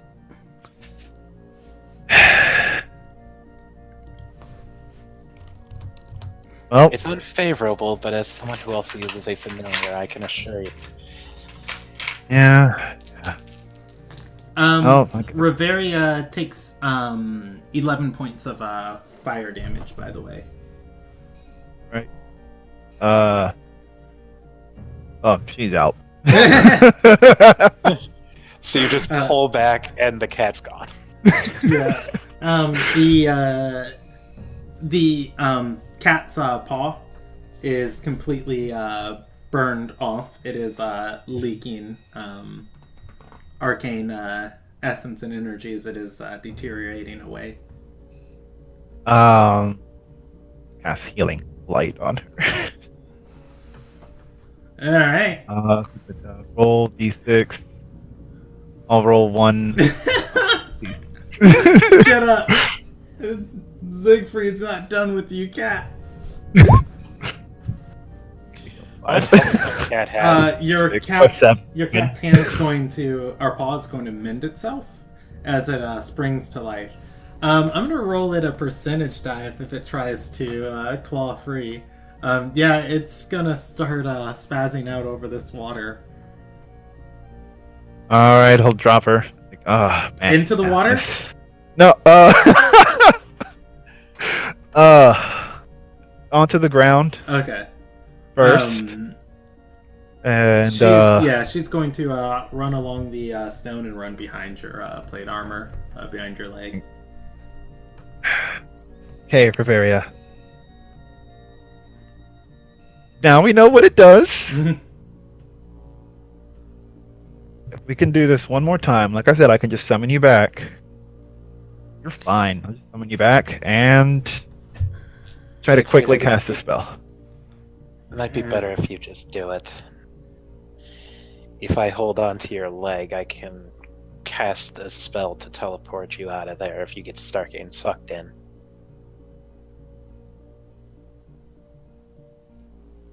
Alright. I'm gonna trust you with this, man.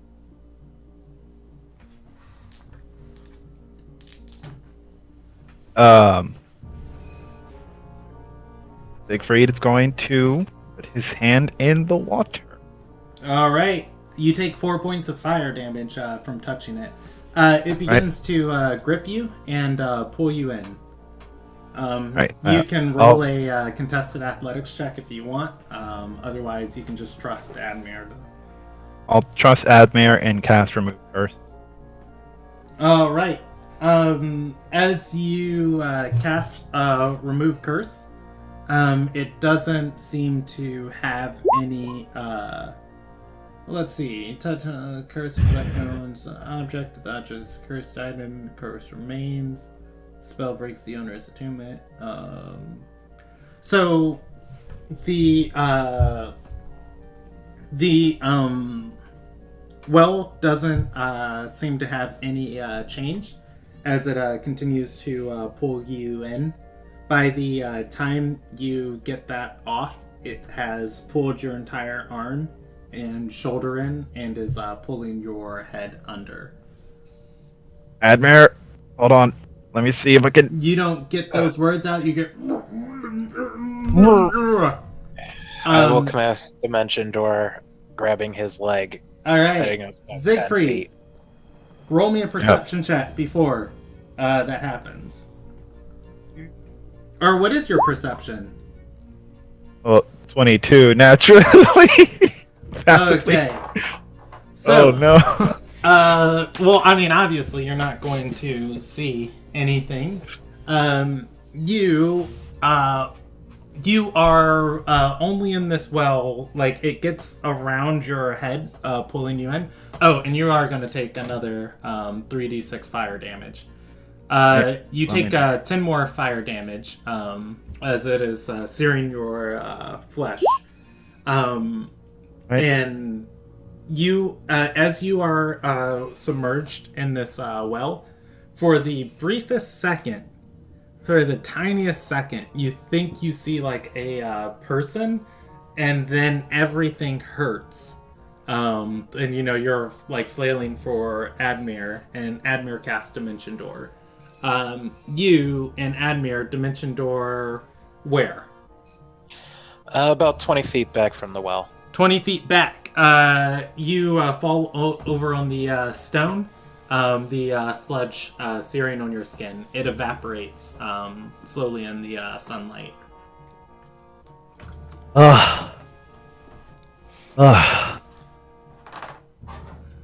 Did you see anything? I think I saw something. Someone. Hot, sticky. Well, it stinks. Then this might be an idea. What if we jump in? He's just looking at Admir.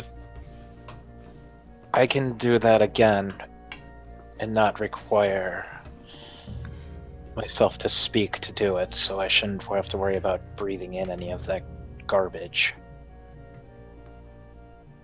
So you want both of us to jump in here? Well, if there's something at the bottom that you saw, or a body, we might be able to pull it out.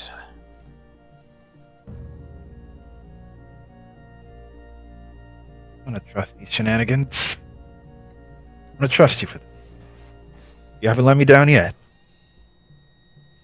You might want to heal yourself a little bit. You look like you literally just went through a tornado of fire. If I had any hair, it'd probably be burned off too. I'm gonna cast Lay on Hands on myself and heal.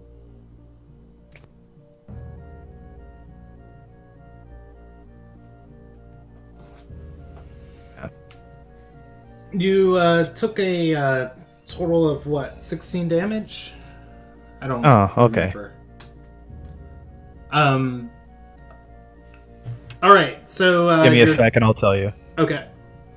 I'm pretty sure the first one was 4 and then the 14. second one was Yeah. okay. Yeah.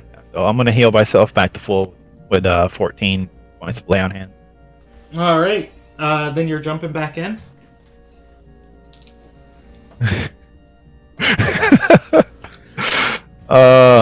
Doesn't Admir have like protection from elements or something? No. Oh. Or absorb elements? It's pretty good. Oh yeah, I'm not you're a so sure. sorcerer, you're not a wizard. I was gonna say I don't think sorcerers or warlocks get that one. You just pretend to be a bookie person. He is a bookie person. He's just not that type of book. Yeah. Alright, so what are you doing? We're both standing on the edge. Alright. Again, the heat is uncomfortable. Even though Admir can't smell, it still smells pretty bad. Do you jump in? Leap of faith. Let's do this. Head first? Feet first. Yeah, feet first. Okay. Alright.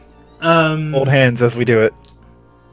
Alright, so let's see how many rounds it takes to get to the bottom of this. You are going to be moving at half your movement speed, and I'm not going to say it looks like, because you're not going to be able to see the bottom. I can see 120 feet in all manners of darkness. Same. Okay. Well, I mean, it's whatchamajigger liquid. It's the liquid's not exactly the most transparent, but That's fair.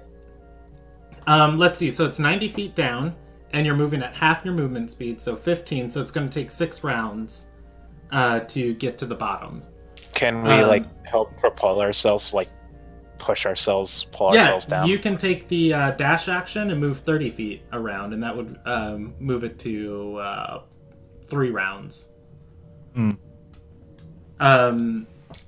Regardless, though, are you going to take the dash action? Because that'll actually help me with this map. Yes. That is Okay. true. I do have true sight because of the mirror. Oh yeah, you do have true sight. All right. So you are going to jump in here, and I am going to roll 3d6 of fire damage 3 times for each round. And if you guys fail early or get to the bottom, you can decide what you want to do there, but we'll take it as it comes. All right. So the first 6 seconds, you're in this well. You jump in and start flailing to propel yourself downwards as quickly as possible. With focus and determination, you are able to keep your eyes open even though it hurts a lot. Admir, give me a Constitution saving throw. You are not immune to the effects of poison and disease. However, Siegfried is. As you continue downwards in this well, you take 10 points of damage for the first round. You do see at the bottom of this well, there is an outline there. It is vaguely humanoid. There is a dim light around it, but you cannot really tell who or what it is. Do you keep descending? Yep. All right. Yep. You take another 10 points of damage. I just don't feel like one save would give you immunity to this for the whole time. So I'm gonna say, Admir, give me another save. 1 second. Luckily, sorcerers are proficient in Constitution saves. Oh. Yeah. Not when they roll shit. Yeah. Admir, you become affected by the poisoned condition. All right. As you descend and you take another 10 points of damage, the heat is increasing. As you get closer to this figure, you can tell very much that it is not. You can tell very much that it is not human. It's got spikes protruding from its skin in different places. It's reddish in appearance. It is drifting slowly back and forth. Do you keep descending? I'm just holding on to Admir and I guess following his lead. Keep going, or if he's going to take us out. All right. Oh, God. Yep. Let's do it. As you get even lower in this water, let's see. You guys are good on holding your breath. You don't have to worry about that. As you get closer to this thing, you can tell it's going to be within your grit. There is a current of water down here, and this thing is exuding this red dim energy around it. It appears there's a grate, and that is where the water is coming from. There is... Well, actually, no. You are in front of the thing. I'm not going to give you guys any more information than that. It is a reddish humanoid-looking thing with spikes. It has red skin and spikes coming out of its skin. Looking at it, it is dead.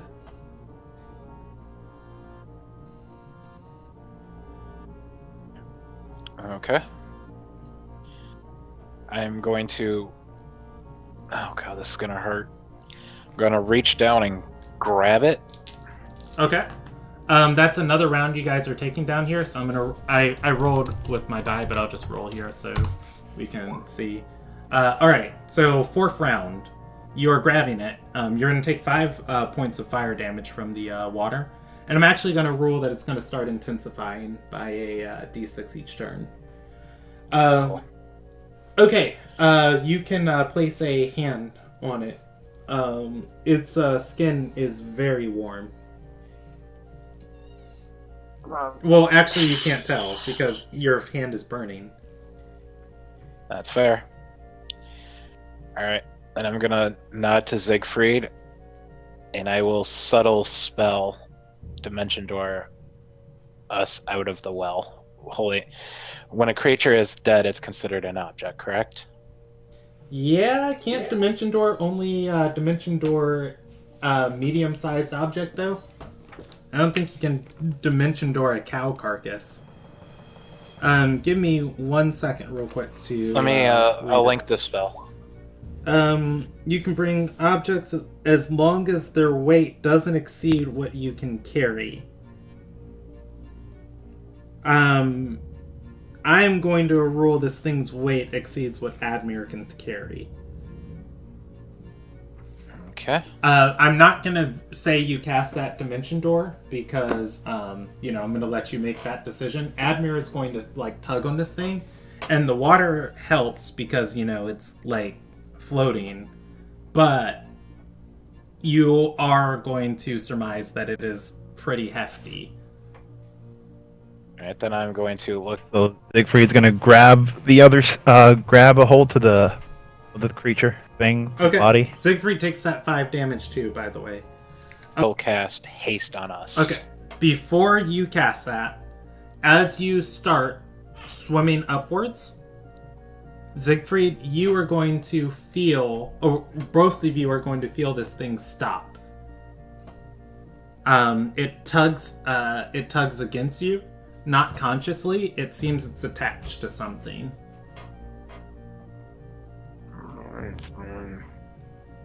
Oh, I am going to roll. You guys take 4d6 of damage.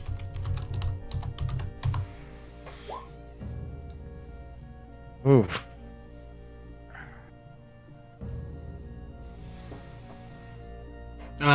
Siegfried, just looking down, you can see a chain around its leg.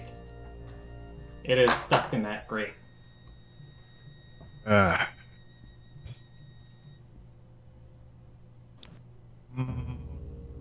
Hold on. Let me see something real quick. Where are you? Where are you?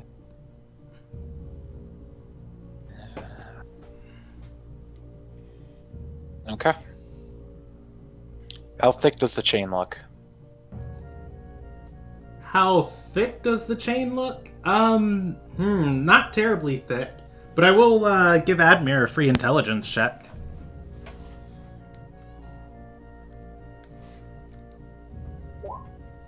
This thing has been down here for some time, and the coin melted earlier. Whatever the bars and whatever the chain is made out of has to be some sort of either magical material or special material, and that it has not melted.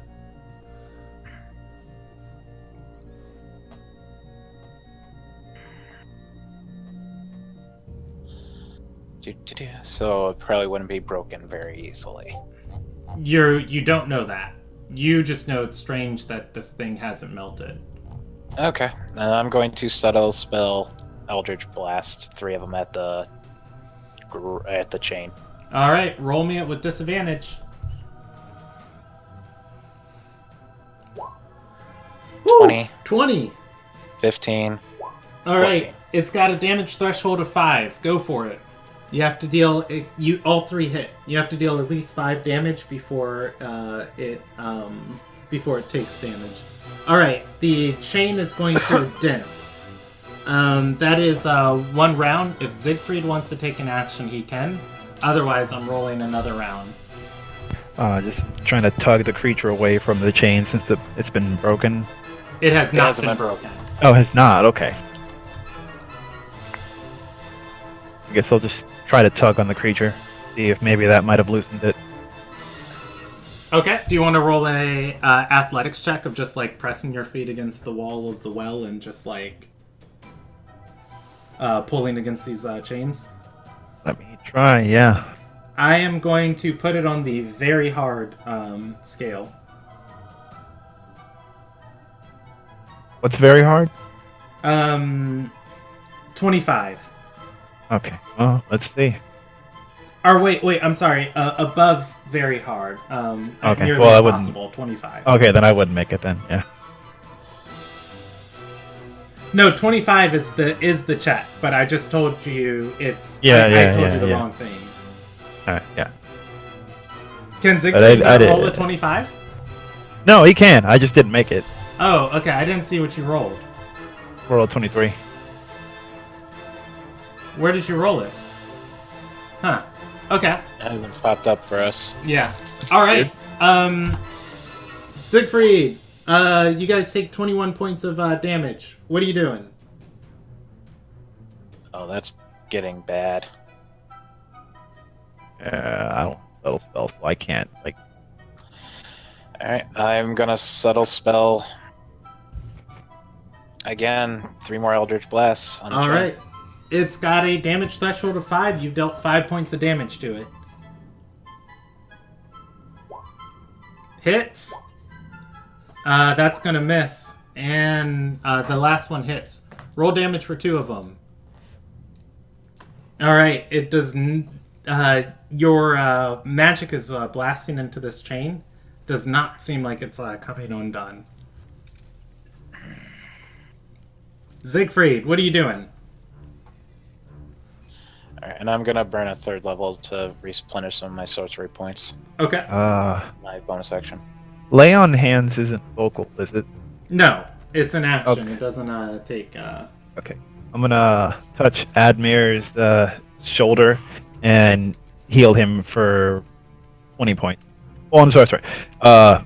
15 healing, and let's go for 5 for trying to cure any diseases he would have gotten. Okay. All right. As I should be able to tell before I know I'm metagaming. Like I should be able to tell that it's trying to do something to me, but it's not affecting, right? Or am I not Yeah. able to Well, tell I mean, that? you can just look over at Admir and see, his veins turning orange. Okay. All I don't right. know So if yeah. it's from the heat or the liquid. All Oh right. yeah. 15 heal and 5 to cure any disease he would have. You guys have another round. You take 16 points of damage. Oh. Alright. What do you do? 50. Okay, sorry. Give me 2 seconds. Alright.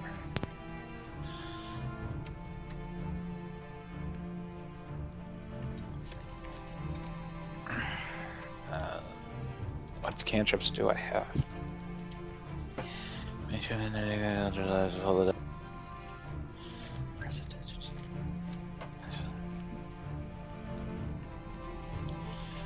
It sure would be nice if you could add your charisma modifier to Eldritch Blast.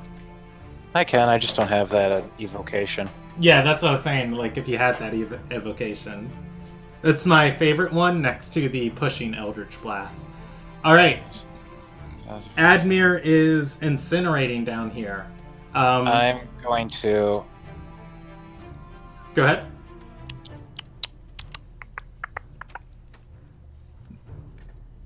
Siegfried can do anything too. I'm going to... I'm going to signal for Siegfried to step back a little bit and start floating up a little bit. And I'm going to subtle spell a lightning bolt. Oh God, no. Alright. Go ahead. As soon as he clears out of the way, I'm going to shoot it straight down at this thing. Okay. Yeah, It does not seem that this liquid is conducting electricity. The lightning bolt goes straight from your fingers, rips ahead, and breaks through the chain. The chain is shattered. Minimum damage breaks it. Cool. Wait, minimum damage is 8, right? I think so, yeah. Yeah. Okay. That's 8d6. Yeah. Minimum damage breaks it. The body begins floating upwards. Siegfried will grab it. We'll swim to it and grab it. Admir is just going to wave his hand, grab onto him, and wait for my next turn, and then I will Dimension Doris out. Okay. If you're still that it's starting conscious. to Alright. Siegfried, if Siegfried holds his action, Yeah, I'll hold my action. you take 24 points of fire damage at the start of your each of your turns. Well, as soon as it's my turn again, I'm settle spelling a Dimension Doris out. Okay. All right. You are able to do so. Hold on, I gotta... Okay, we're good. You are able to do so, and you are going to arrive again on the stone cobble.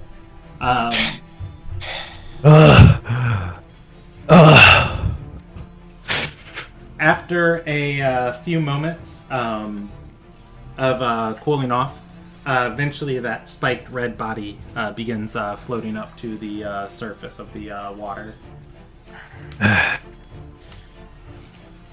Siegfried, Yeah. damn thing.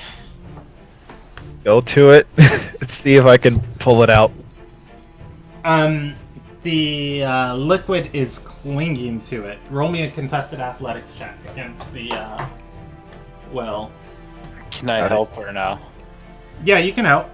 You can help as the flesh is melting off of your bones. I will help try to pull this thing out. Okay. I roll with advantage. Yeah, go for it. Okay. 22. 22. Okay. You beat it. Wait, no, it tied. Weird, It has a 7. weird question, real quick. Can you cast a spell real quick? Siegfried, just cast any spell, doesn't matter what. I know this or Roll20's been having this weird glitch where it's not showing people's rolls. That's happened in a couple of my other games. Yes. Yeah, it's been happening in a couple of my other games too. What we found out that fixed it was casting any random spell and then trying to make it roll right afterwards. Yeah. The Like that? Yeah, and now try and make. Yeah, there you go. Now it works. What's Siegfried's 9, right? Is your athletics modifier? You're gonna win this tie.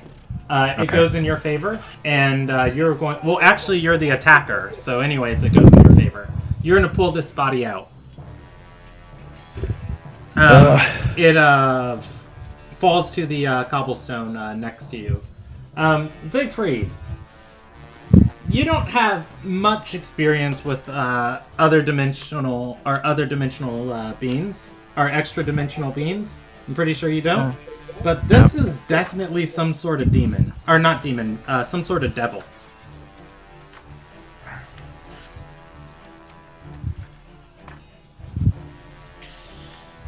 I don't like devils. How does the water look? The water doesn't look immediately cleared, but occasionally you can see bubbles coming through that that aren't that murky diarrhea orchard. If you can give me 1 second, I'm going to use the restroom and then we can finish up for the night. Okay. Sorry for ended up taking up everything, guys. We had a stupid adventure. This was not how I thought this was going to go. I neither.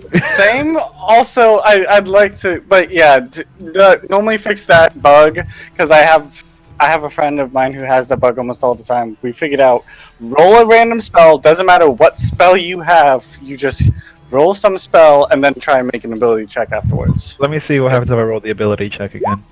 There it is. Okay. That is the only. 25. Yeah. Now I got a 25. But like I stated, it fixes it.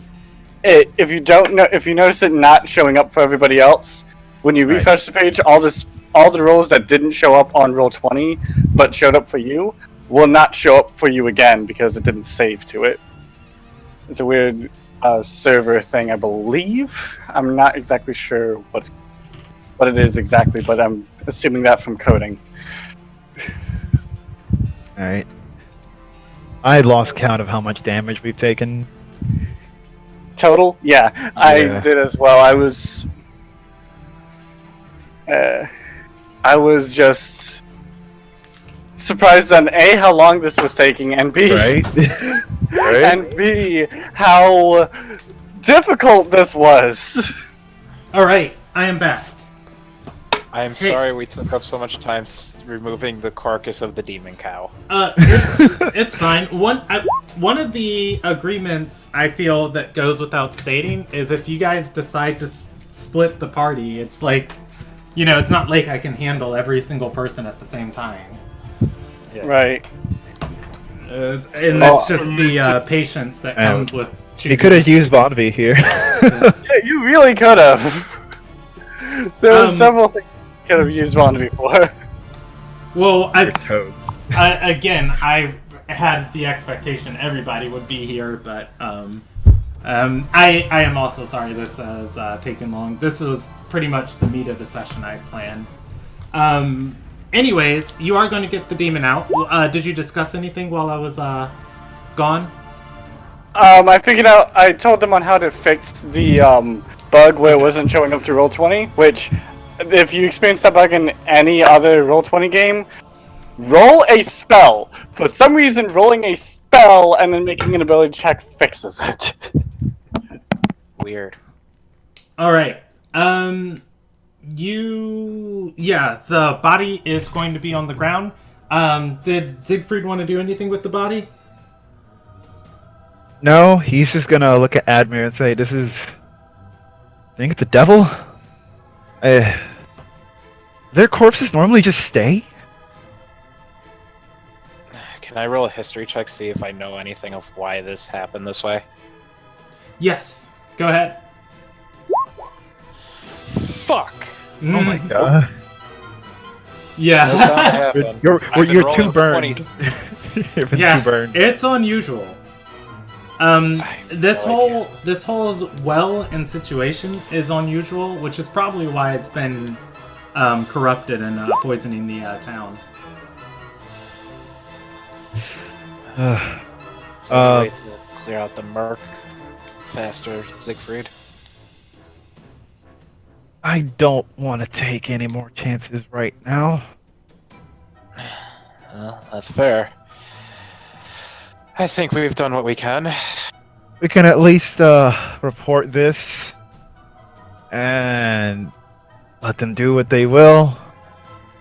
I don't know, maybe good old Lord Reeve might want a double corpse. Double corpse. All right. We can fast forward through the rest of the manor then. The slave is going to go running off and tell Erethem what happened. And obviously, they're going to return with your 4 vials of Wolfia water, and then I don't know if we have time to handle one of the other party members. Let's see if we can handle the wood shop, because I would feel bad if Von V and Eric didn't get to do anything at all this session. No, please go ahead. And again, we do apologize about that. All right. Even cow at the bottom of the lake was not what we were expecting. Right? At heading towards the wood shop, you all, or rather, both Von V and Drelos are going to see these hounds sleeping on the porch. 2 are sleeping in the back distance, around the back side of this wood carving shop. Inside, you can see the door is shut, but through the window, you can see that the interior of the shop has no candles or any torches or anything lit. Doesn't look like anybody's been inside of here for a couple of weeks. As you guys approach, one of the hounds is going to lift its head slightly, coming awake, and it starts snarling at you. I'm not moving any closer. Oh, yeah. Wait, Drelos, you're muted if you're saying anything. It is a fey spirit, and it is, as you come trying to approach it to calm it down, it is going to stand on all 4s and start growling. The others are going to come awake too. They each stand up. I wonder if any town people are going to notice you. A man is going to come over, running up, and he's going to put his hands in front of you and say, "Oh, no, we stay away from the wood carving shop. Odenor's dogs went crazy when he got a laurel from Lord Reeve. Don't listen to much nobody anymore." A laurel, you say? Huh. Interesting. If that's the case, Von V's going to gesture for Drelos to step back with her. Thank you.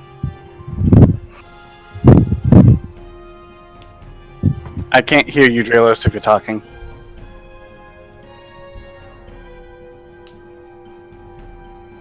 Yeah, Eric, if you said anything, I haven't been able to hear you. Oh, you're muted. You're unmuted. Check if your microphone has a mute button of its own, because it doesn't look like it's through Discord. Okay. So what's Von V want to do? Well, here's the problem. For me to figure out what I want to do, I need to hear Drelos. Well, I mean, if Vombi's gonna explode with radiant energy, I assume Dralos is not gonna stand next to her. He's seen her do it once before.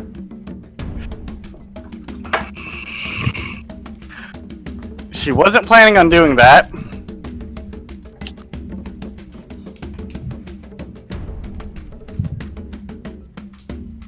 Oh, Dralos. Okay. Hello?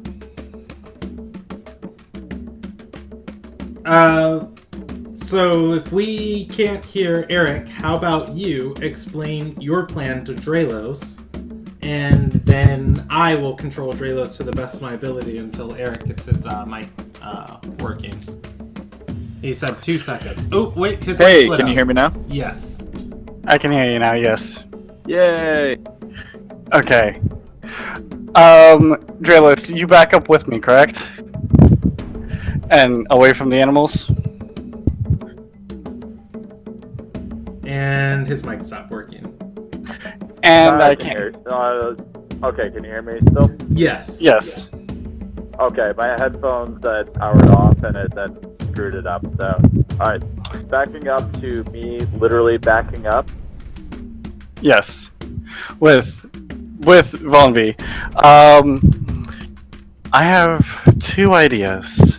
One, I could possibly try and use looking over them. How many of the animals are there?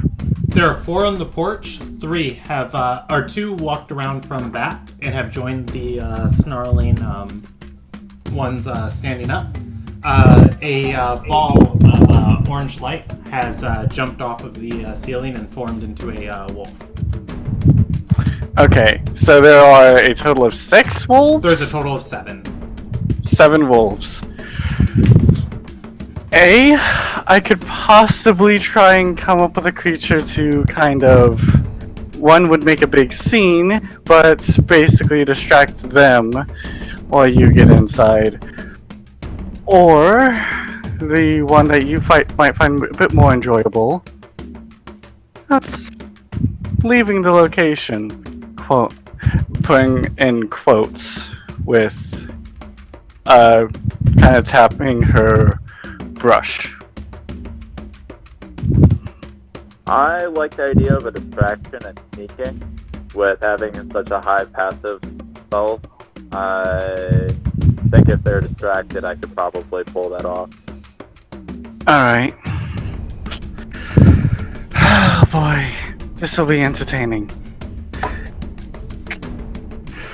Wait until I'm in a position.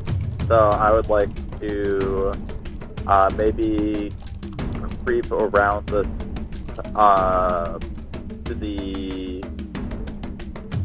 maybe behind the building to the left of where we're at right now.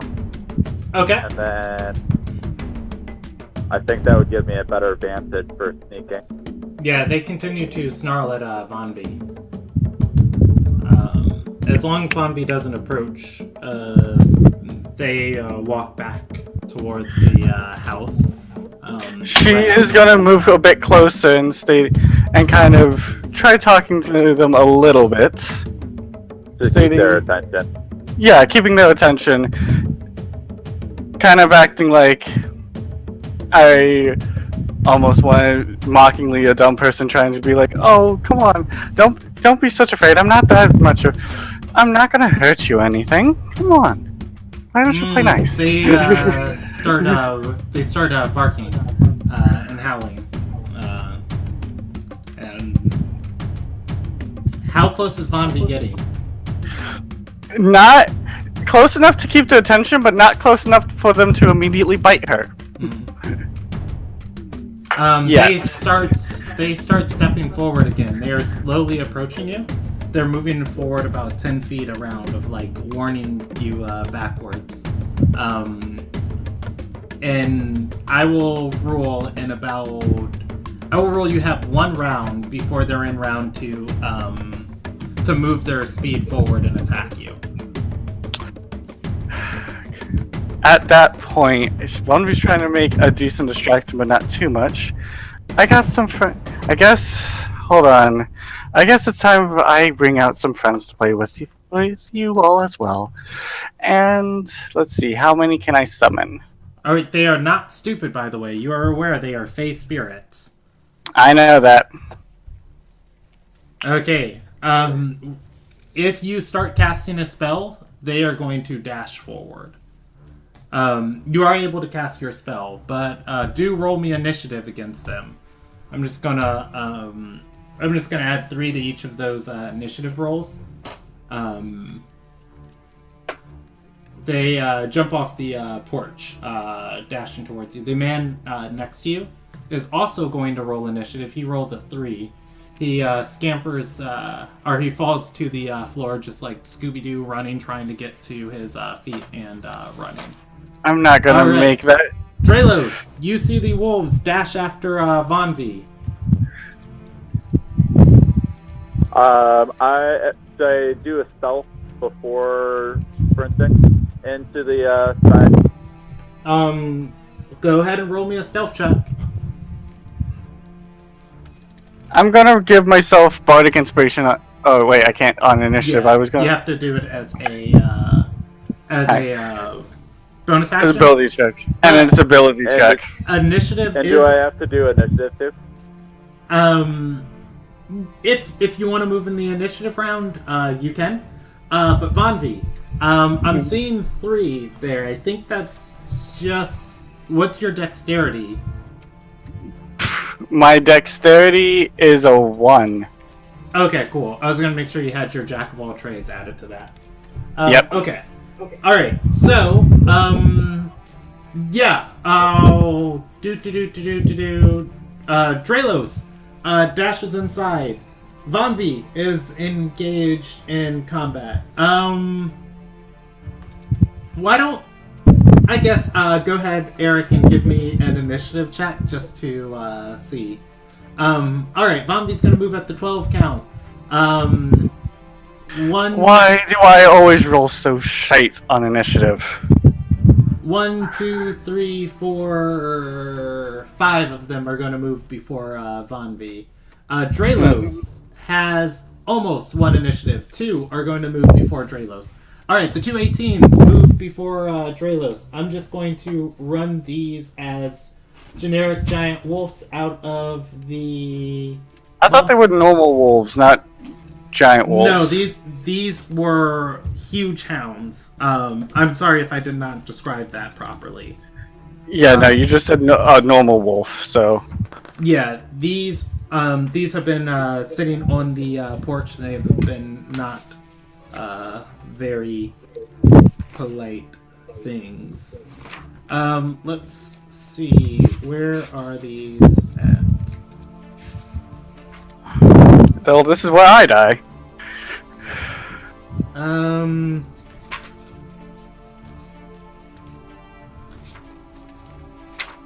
Okay. What creature am I thinking about? Because these are not in the monster manual. It's either direwolf or normal There wolf. we go. Direwolf. That's the word. I was like, there's no giant wolf in here, and I know I've used this creature before. Direwolf. There we go. Alright. They, the 2 are going to run forward. They have a bonus to these attacks. I'm just rolling what they are. So the first one is going to miss. Yes. The second one is going to have advantage because it has pack tactics. So I'm going to roll one more d20 to see if that's a nat 1 or if that is also a miss. All right. So it rolls a... So the first one rolls a 13 to hit, which I'm assuming misses. And then the second one rolls a 10 to hit. That misses. All right. 2 dash at Von V. Drelos sprints inside. The door of this shop, surprisingly, is not locked as you open it. That's not surprising. They've got giant dogs chilling out there. They have dogs that are used as mounts guarding this thing. There is a shriveled, as you step into this wood shop, there is a shriveled corpse inside of the foyer. It has a black axe inside of its hand. The axe is dug into a potted tree in here. That said, that's going to be about all of your movement. Getting inside of here. Productive round for me, at least. Okay. Yeah. Oh. Well, I'm assuming that's your your stealth, your dash action, your bonus action to dash. And then your free action interacting with the doors. I just don't know what else there is you can do. Well, can I at least kind of make a glance around the room to make sure there's no other items that should be... Yeah, I'll give me a free insight check. I was gonna say DC 20. Hot dag. Yeah. You can probably surmise that this man on the floor was probably Anor. Looked like he was opening his shop for business and died. That's always fun. I hate when that happens to me. I'm kidding. But yeah, that's what you're able to get gander from looking around. Alright, Von V. Oh, why did I close this book? Well, I remember the statistics anyways. What hits you? Alright, so... Well, roll and I'll tell you.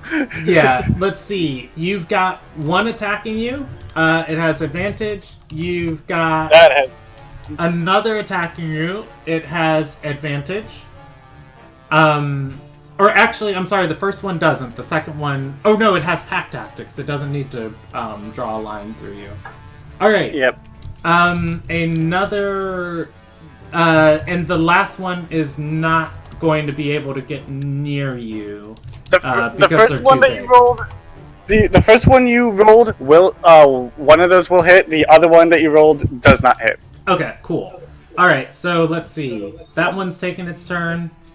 That's taking its turn, that's taking its turn, that's taking its turn. I've got one more to roll, and then it's your turn. Alright, does a 16 hit your AC?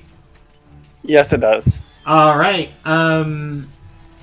the last one was a 19, so those it's gonna be 3 hits against you. Okay, yep. 3 hits against me. Alright, you can take your turn. I'll roll you damage in a second. I closed the page, so I gotta... Yeah, I need to see the damage before I can say what I do. What? You don't think Von B can survive 3 No. direwolves? Alright. 66 plus 9. You take 28 points of damage, and you can give me 3 strength saving throws or being knocked prone. The prone really doesn't do much, because they all have advantage anyways. Strength. I fail it. I'm not prone. Yeah, you're prone. Doesn't matter. Alright, it's Von V's turn. Your spirits did go off, by the way. You have 4 creatures around you. I didn't say what level I was casting that in. Oh, okay. I'm sorry. I told you that spell did go off, though. Yeah, it did go off, which unless they were readying for me to do something, I still find that kind of annoying. So, what I chose was... Hold on. 5th level. Oh, wait. I choose those creatures. How many of them do you summon? Yeah, that's what, Just give me a number, and you're gonna get some stuff. You know what? You ready for some toads eating wolves? Actually, I'm choosing several... I'm choosing to go ahead and cast at a 5th level spell slot and summon 2 CR2 creatures. Alright, you're gonna get a giant constrictor snake, and you are going to get a food. Where's where are the toads? Are they even in here? Giant elk, giant frog. Giant toads are not. It's CR2 creatures, not CR1. Yeah, I wasn't certain what their CR was. Okay, so giant let's see. toads are. You're gonna get 2 giant constrictor snakes. Because those I know how to handle. All right. What do you want your constrictor snakes to do? Protect you or attack your enemies? I want them to protect me and the guy who fell on the ground. Oh yeah, I forgot he's there. He would be the other guy being attacked. Okay, cool. They're going. Right now, they're all focused on her. I'm assuming. Yeah, they're going to. They're going to try and coil around you and shield you. Or rather, the other one. All right, so one is going to make a shove attempt, contested by the wolf's athletics. The wolf is going to win, and the other one is going to make a bite attack, which rolls a 19, and it is going to bite one of these wolves. I'm not going to keep track of all of their HP. When damage happens enough that something's dead, I will inform you. All right, top of the round. More wolves are going to attack. Drelos, what are you doing? As Vonvi gets mauled to death. Grabbing the axe and sprinting back out. All right. Wait, why did I roll D6 damage? There's no damage on that. Okay. Drelos is going to grab the axe and start sprinting away. 2 of these dogs attack Vonvi, and then they are going to see Drelos running away. Vonvi's going to get crit, and the other one's going to miss. Then the rest are going to see Drelos running away, and they are going to chase after Drelos. With that, I think I got a round of sprinting first. Awesome. Yeah. Well, also, it's ridiculously hard to catch a rogue. You've got 90 feet of movement, but I think these things can do it. They sprint at 100 feet per round. Drelos better learn to climb. Oh boy, what's that? Alright, Drelos has the axe. He is sprinting away. 2 dogs are going to turn and chase after Drelos. Drelos, you are removed from or rather, I'm not going to say that. I'm going to say a d6 of dogs. 6 dogs are going to chase after Drelos. One that bit Vonvi is looking at Drelos. The rest run after him. The snakes are going to make 2 attacks of opportunity and hit one and constrict one wolf. All right. So wait, with the attacks of opportunity, does that lower the constricted one lowers the amount of chasing after him to? Yes, there are 5. There are 5 chasing after Drelos. There is 1 attacking Vonvi, and then there's 1 constricted. Okay. That said, chase sequence for Drelos, and Vonvi is in combat with 2 wolves. What's Vonvi want to do? With that being stated, she will tell what. Oh God, hold on. I have an idea. Okay, I can do this. Can I cast spells through my familiar? I forget. Your familiar can deliver touch spells. I think that's it. That's more than fine. I'm going to have Era go after Drelos and land on him and use invisibility. Alright. What's Era's speed? Because Drelos is gone. Is Era able to catch up with him? Era I'm needs gone. Era needs 130 plus 100 or 30 plus 90. Era needs 120 feet of movement. In 2 turns, actually, Drelos is moving 90 feet around.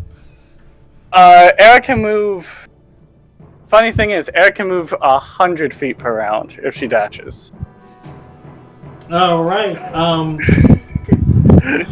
Oh god, this is math the vectors. If a train leaving the station at this time, okay. Anyway, See, math's even handy. yeah, exactly. I'm not gonna do this math. We're gonna see if Draelos gets away. If Draelos doesn't get away by the end of the chase sequence, then I'm ruling Era comes in. Does that sound fair to everybody? Because that's better than me doing a math for 3 minutes.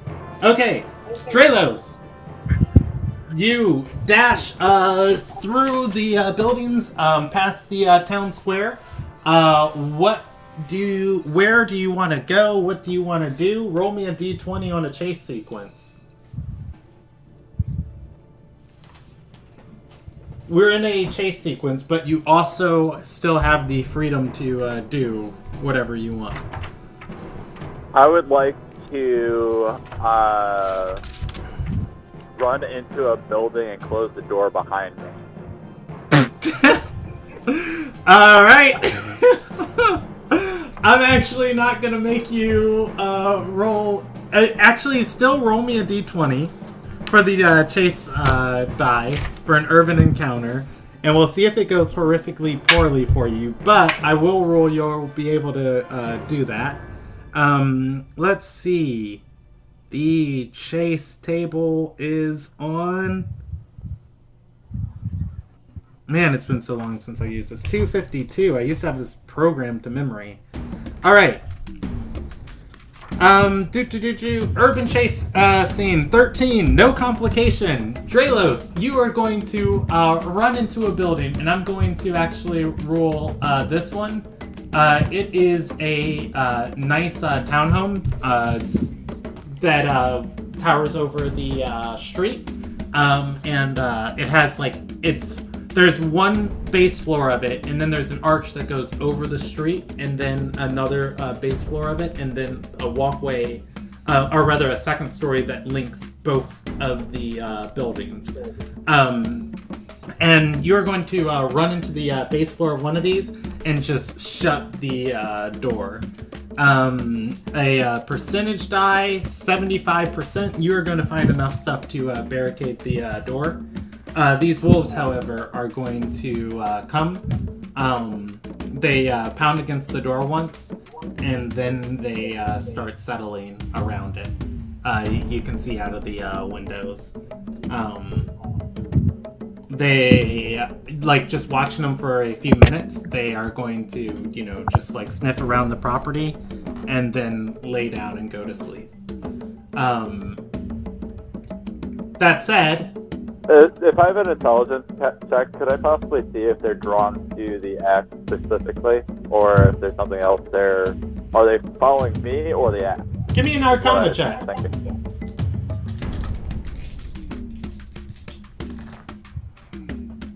That said, Von V and her snake are going to be able to kill the one it has restrained. Yep. Okay. Because I'm not going to sit here and roll out all of those. 16 on Arcana? 16 on Arcana. This axe. So you've seen one of these before. These weapons have had, these black and ashen veins through it. Ever so often, it glows. You assume probably the axe is emitting some sort of aura. So I'm doomed forever. Okay. Oh lord. I think after we kill the wolves that were focusing on us, and I helped the person that was innocent bystander up, I can easily find where these wolves are resting. Yes. You know what? Oh boy, this is gonna be entertaining. Can I dimension door into the town hall? It's not the town hall, but it is are you talking about the building that Draelos is in, or? Yes. Yes, you can. Okay, I'm going to dimension door. There's a window, and Draelos, you can see Draelos peeking out of it ever so often. Vonvi is going to dimension door into the room. Meanwhile, I nearly pooped myself. Okay. With everything that's going on here, I have a slight. So, I think we can agree that these things are attracted to this axe, huh? Seems like it. May I? It's just kind of like holds out her hand to take a look at the axe. Oh, all the more power to you. I'm just a leg. She is going to cast Identify on this thing. Okay, you are going to see the, you're going to see the same set of images before as the other explorer, you know, finding the other Staff. yeah, artifacts and distributed them. This one going to Anor going to a tree inside of his shop. And you see him smile. Then you see him chop, or rather lunge the axe into the tree. The tree, which was once healthy, then sprouts red veins throughout the wood of it as it slowly begins to wilt. In a second later, you see the axe let off a wave of necrotic energy, which Anor dies from. Until Draelus grabs it, and you're here. Okay. You can roll a history check of if you learn any of the axe's properties. Alright. And I am going to... Let's go ahead and do that. And I'm going to use my Bardic Inspiration to add one of my dice to it. Let me just see how many I add to my Bardic Inspiration real quick. I roll a D... Oh! I get to roll a D12 now. No, this So, this is a part of the identify. You cannot use your bonus action. Is it a bonus action to do that? Yeah, this is how we do identify. Because I've homebrewed it. At the end of the casting of identify, you roll the history check. You are able to determine this axe. This axe is a magical +1 axe. Also, it gives madness to anyone who uses it, and anyone who attunes to it, and anybody who is hit by it. It probably corrupted whatever was binding those Fey spirits here.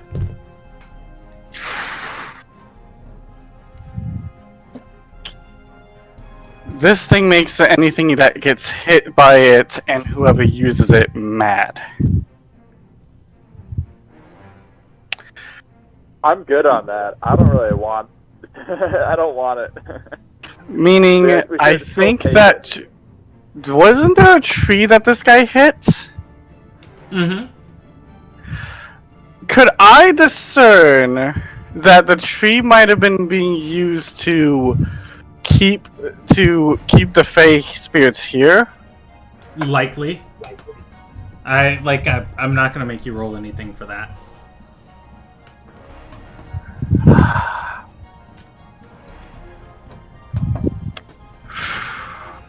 As soon as you give me a decision on what you're doing, we're probably gonna end here for the night. So... Oh, Lord. So last thing I'm doing is I'm on Griffin. Yeah, you're on a Griffin.